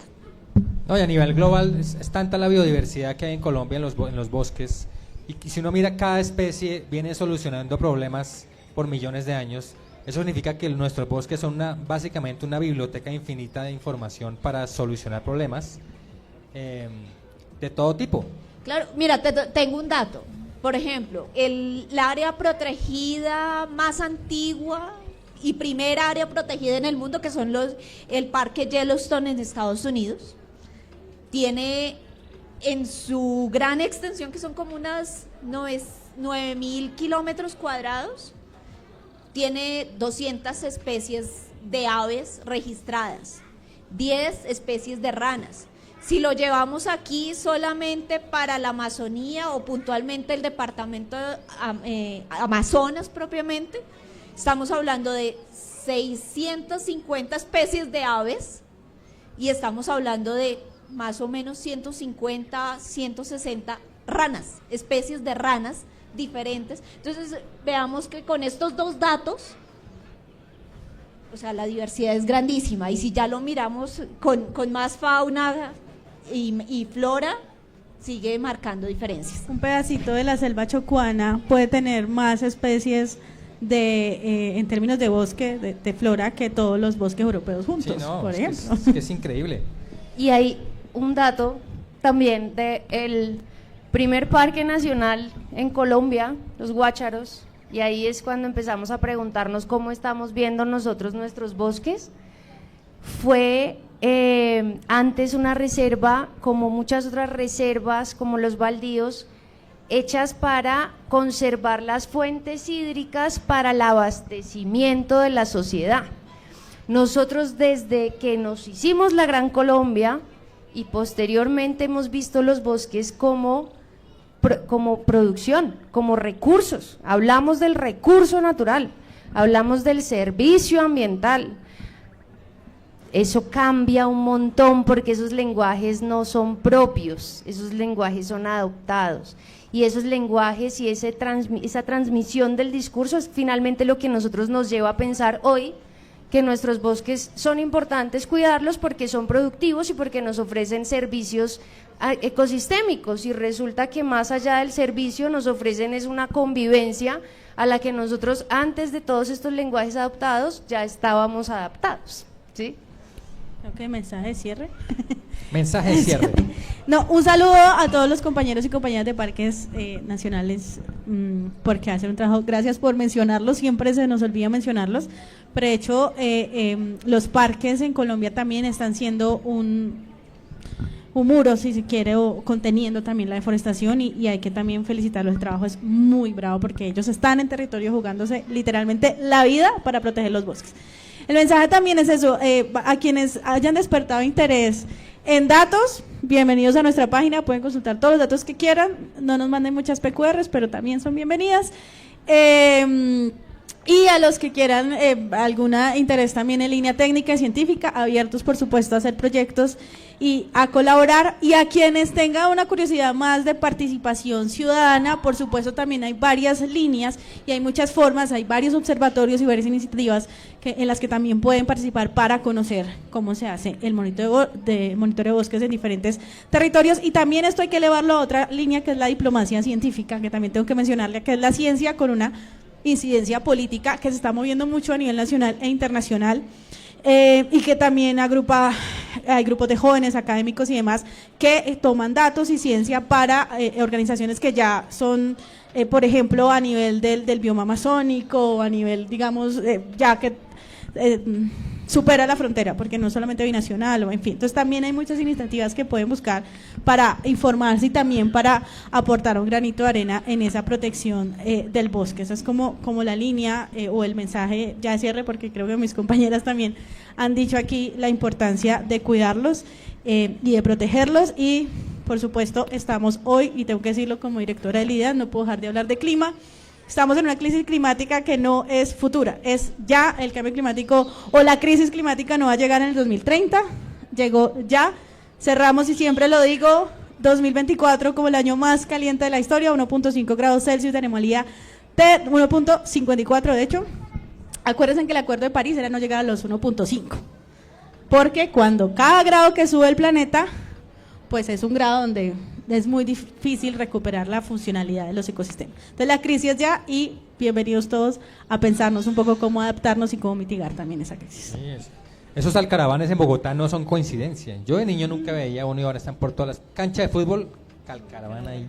Fiebre amarilla en el Tolima, que no era zona endémica. Sí, sí. Bueno, cada una va a formular una pregunta de algo que dijo, una pregunta puntual, no así como vaga, de múltiples interpretaciones, sino es cómo se escribe. Sí, para que al menos entren a la página, ¿no? Entonces, cada una, y el que responda bien, le damos un mug de Ciencia Café. Si no responde bien, se le da la oportunidad a la siguiente persona. Ustedes escogen quién responde. ¿Listo? A ver. ¿Quién empieza? Así pura pregunta de quiz de primer semestre de universidad.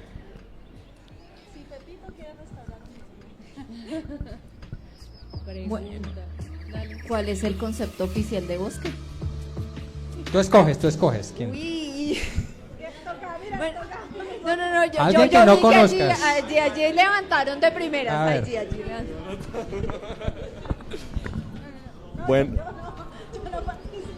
Bueno, la definición oficial en Colombia es un área de mínimo 1 hectárea que no sea una plantación, es decir, que sea pues de plantas nativas que no hayan pues sido ahí puestas y que tengan su diversidad ecológica que cumpla pues con sus funciones. ¡Un aplauso!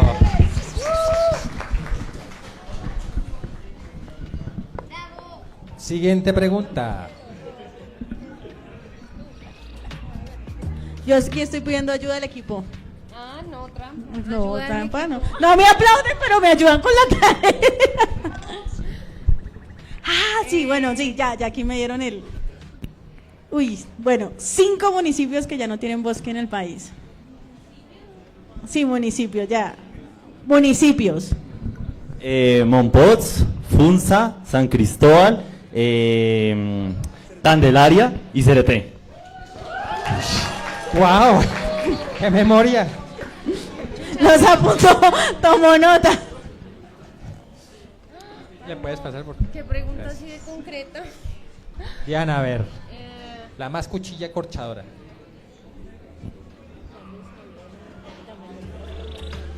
¿Cuáles fueron los 2 motivos que iniciaron la mayor transformación de bosques en nuestro país? Ay, gracias por levantar la mano. Al menos la entendió. ¿Quién?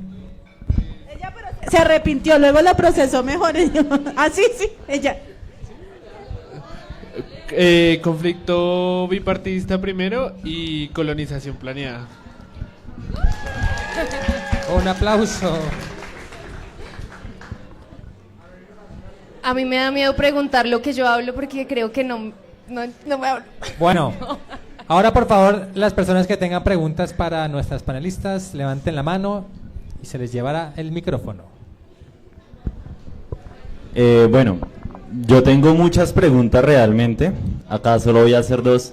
Y para eso voy a dar un poquito de contexto. Yo trabajo en una ONG y hacemos como un apoyo a algunas empresas para verificar que estén cumpliendo la normatividad ambiental. Dentro de esto hemos revisado muchas veces las metodologías del IDEA para identificar deforestación dentro de algunas plantaciones y nos hemos dado cuenta de que dentro de su metodología ustedes usan satélites de 30 metros de resolución. Actualmente nosotros también hacemos clasificaciones de bosque y usamos satélites que también son gratuitos de 10 metros como el Sentinel. Mi pregunta es, ¿por qué siguen utilizando satélites de 30 metros cuando ya pueden tener una mucho mejor resolución y a una menor escala que serían los de 10 metros? Si no contesto, ¿qué más? No, nosotros utilizamos diferentes escalas y tenemos alta resolución, o sea, no solamente a 30 metros, dependiendo para qué vamos a generar el informe. Entonces, por ejemplo, el IDEAN genera las detecciones tempranas, no las generamos con la misma resolución que generamos el informe anual de deforestación, porque las alertas tempranas solamente, o las detecciones, quiero decirle alerta porque la alerta es cuando ya se convierte en otra cosa, la detección temprana es indicativa. Entonces, si tú ves, nosotros, por ejemplo, también comparamos las alertas por trimestres y me dice, oye, aquí hay como varias cosas que están pasando y están aumentando, disminuyendo, pero no me da un área precisa. Cuando yo no, el equipo, porque yo no lo hago, el informe de deforestación, el anual, no sé si ese es el que, porque es que hay muchas imágenes, en ese sí tenemos que entrar a una precisión mucho mayor. Entonces, dependiendo de para qué, para qué es el informe, así usamos la resolución, porque pues el desgaste de hacerlo para todo el país es una. Y lo otro es la escala.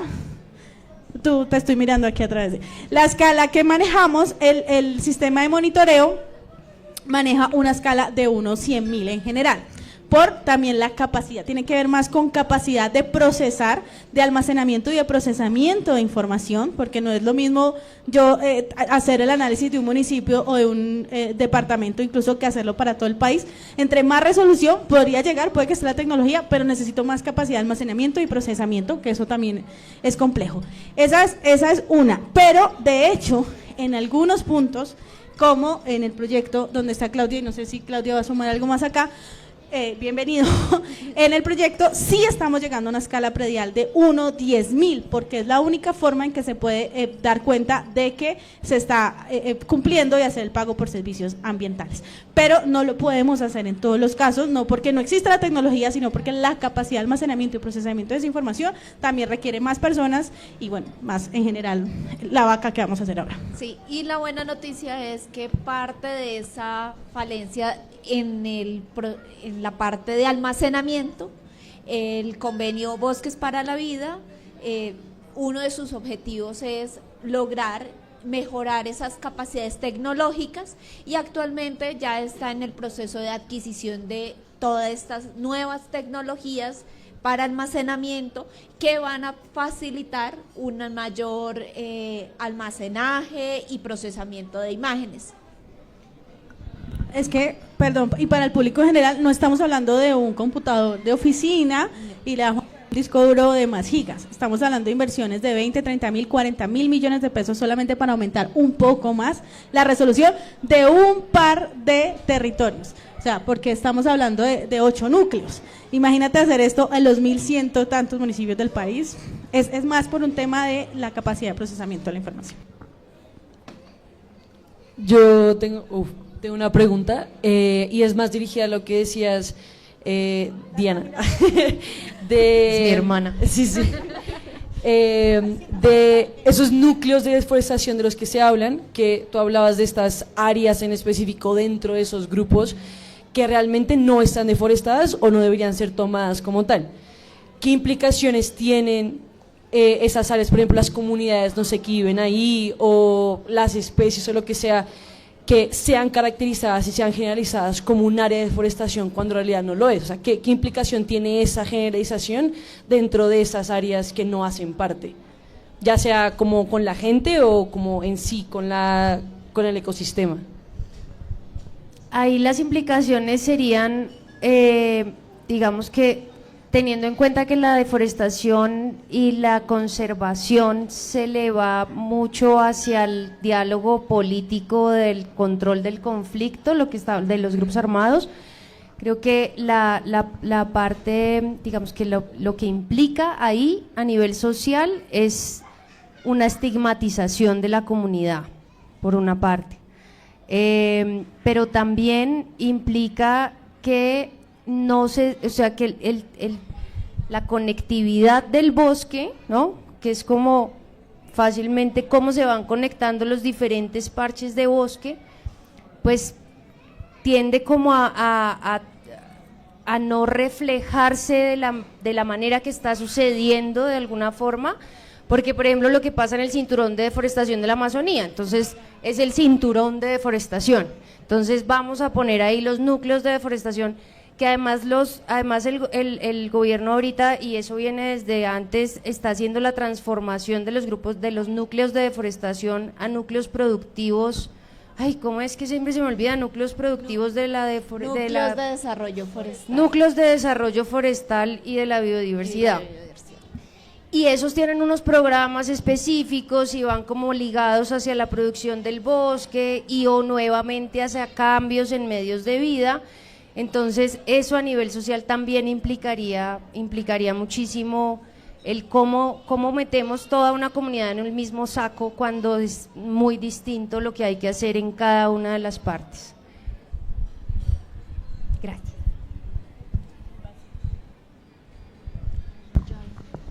Mira, entiendo que hay como una compatibilidad entre lo humano y lo ambiental, el bosque y eso. Entonces, pero hay algún tipo de ley que diga cuántos humanos pueden pertenecer a esa hectárea, digamos, de bosques para poder que siga siendo de alguna manera sustentable. No es ley como tal. No es ley como tal, pero ecológicamente sí se habla de la capacidad de carga de los ecosistemas. Entonces la capacidad de carga, según el ecosistema, te dice a ti cuánta carga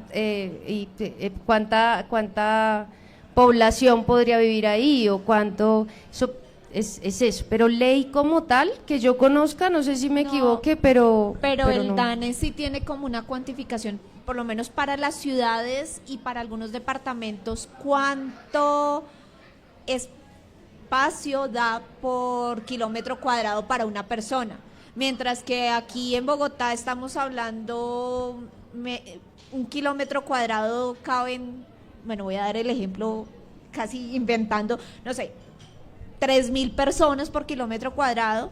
En la Amazonía está establecido que son, no sé, una persona por 5 kilómetros cuadrados, algo así. Esa parte sí ya ha sido el DANE como evaluado con los censos humanos que ha hecho. De pronto, para sumar un poco ahí, esa es la densidad poblacional. Claramente, Bogotá, de hecho, es una de las ciudades más densas del mundo, ocupando los primeros lugares. Y si cogiéramos solo la zona urbana, creo que estaríamos compitiendo con algunas de la India, sin exagerar. Búsquenlo, no me crean, busquen el DANE. Pero eso es densidad poblacional y eso también es un tema. Pero hay otra cosa donde sí se está avanzando, que de hecho viene avanzándose desde la parte hídrica, que son los caudales ecológicos, ¿saben? Porque tiene que ver con bosque, tiene que ver con suelo y tiene que ver con el agua también, o sea, qué tanto pueden todos estos elementos naturales que carga pueden soportar. Entonces, eso se está haciendo. De hecho, aquí dato, un lugar donde se priorizó mucho fue en Guajira por el tema de la declaratoria y demás, donde se empezaron desde el Ministerio de Ambiente, sí se está intentando un poco, de hecho se está avanzando para regular desde el agua tiene todo que ver con el suelo y de ahí con el bosque. Seguramente se avanzará en mucho más detalle con eso. Ya se nos acabó el tiempo. Bueno, última pregunta. Cortica, porfis.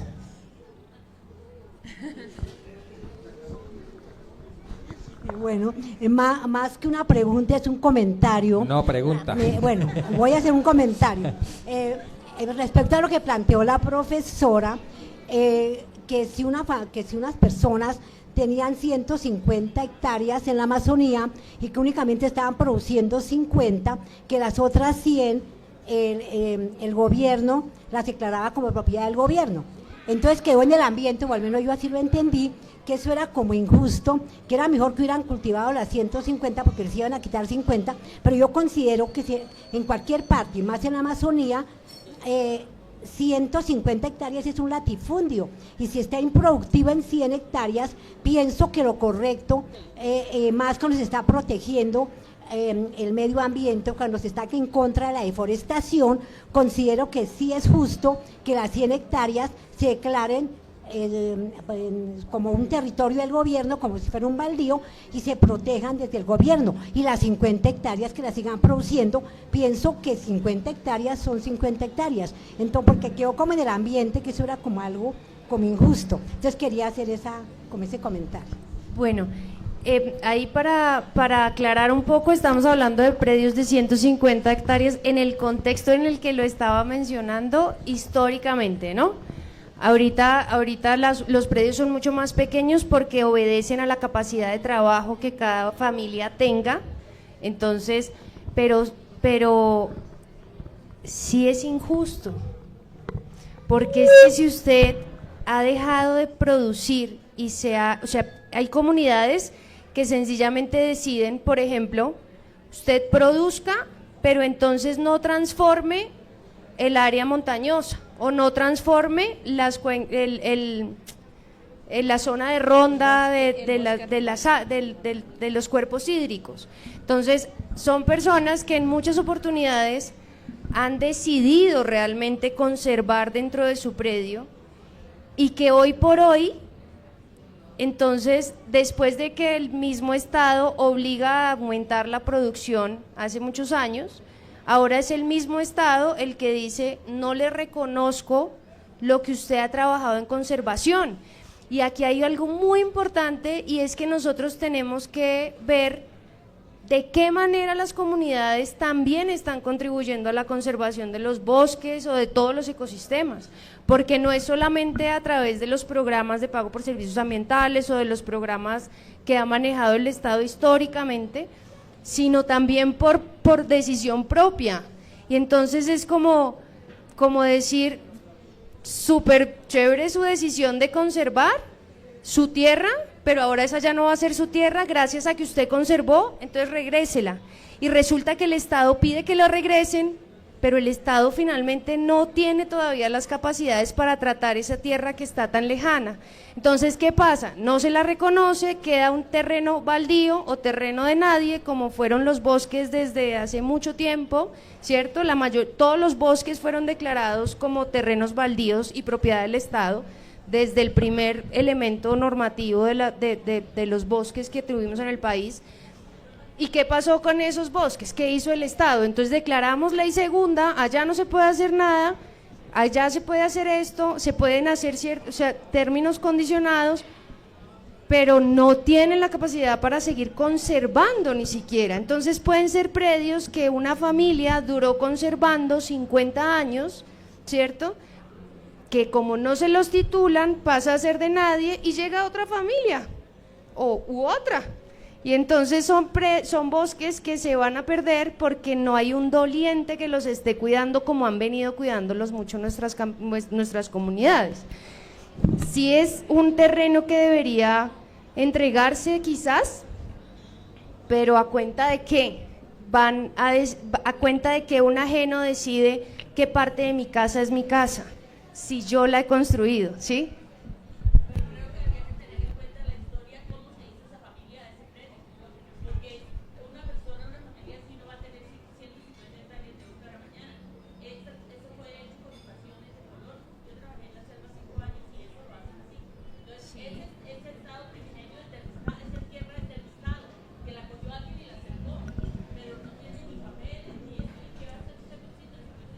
Claro, pero ¿por qué llegaron allá?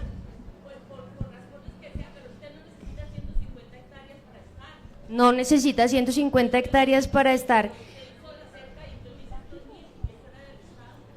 Sí, lo que pasa es que ahí yo creo que ojo al por qué la gente llega a lugares donde están deshabitados. Si bien hay familias que han llegado buscando nuevas oportunidades, porque los llama el primo, el tío, el hijo y les dice véngase que aquí hay tierra para trabajar, también han llegado familias donde no, pues a causa del conflicto, ¿cierto? No es que el Estado sea el culpable del conflicto, pero sí es el Estado el que debe responder dentro de su misionalidad, digámoslo así, por el bienestar del colombiano. Entonces, no necesito 150 hectáreas para sobrevivir, pero si yo soy propietario de hace 60 años, la propiedad la dio.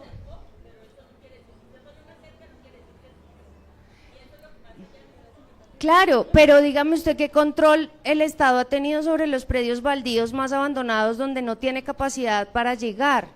Es que esa es la cosa, la tierra es de quien la tierra es de quien la firma o de quien la trabaja.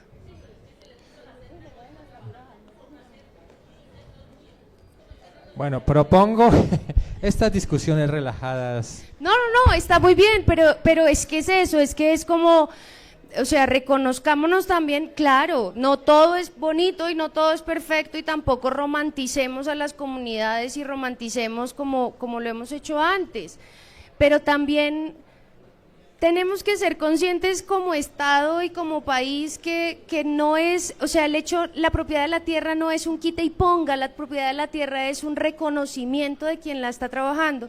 150 hectáreas es demasiado, pero estábamos hablando de años 50 cuando llegaban, ¿sí?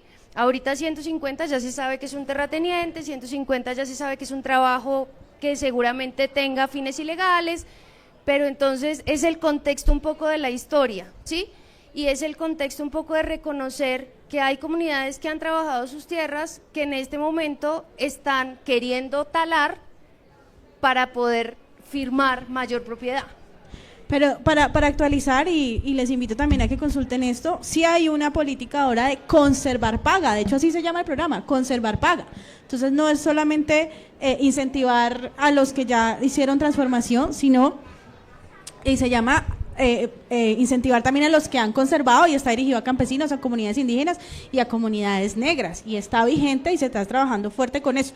Y aparte se tiene en cuenta, y tengo que hacer las cuñas aquí porque es que el IDEAN es el que entrega la información, recientemente lanzamos el mapa de coberturas de la tierra, por ejemplo, y en los cambios del suelo se ven ahí, y todo eso sirve para poder entender también esas dinámicas. Lo pueden consultar para no entrar aquí en muchos detalles, pero sí hay programas actuales de gobierno con conservar paga. Bueno, desafortunadamente se nos acaba de acabar el tiempo. Un aplauso para nuestras panelistas. Muchas gracias. Muchas gracias, Gilian, Claudia y Diana. Quería decirles que este café se organizó en alianza, en conjunto con el equipo del convenio de Bosques para la Vida del IDEAM. Un aplauso para el equipo, a Vicky también.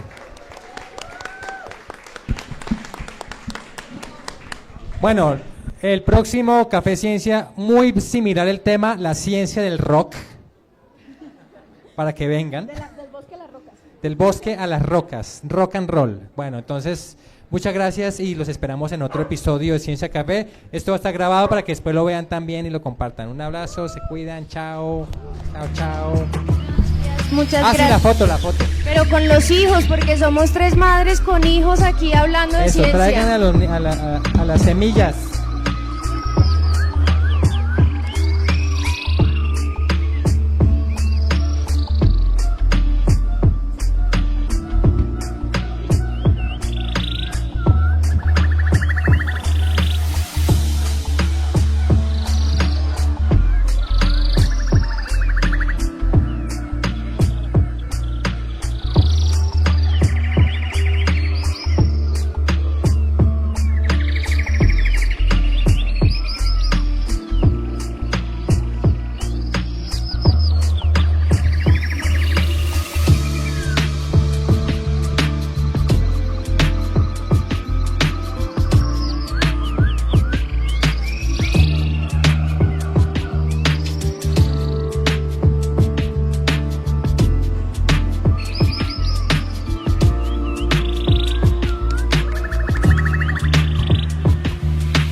Muchas gracias.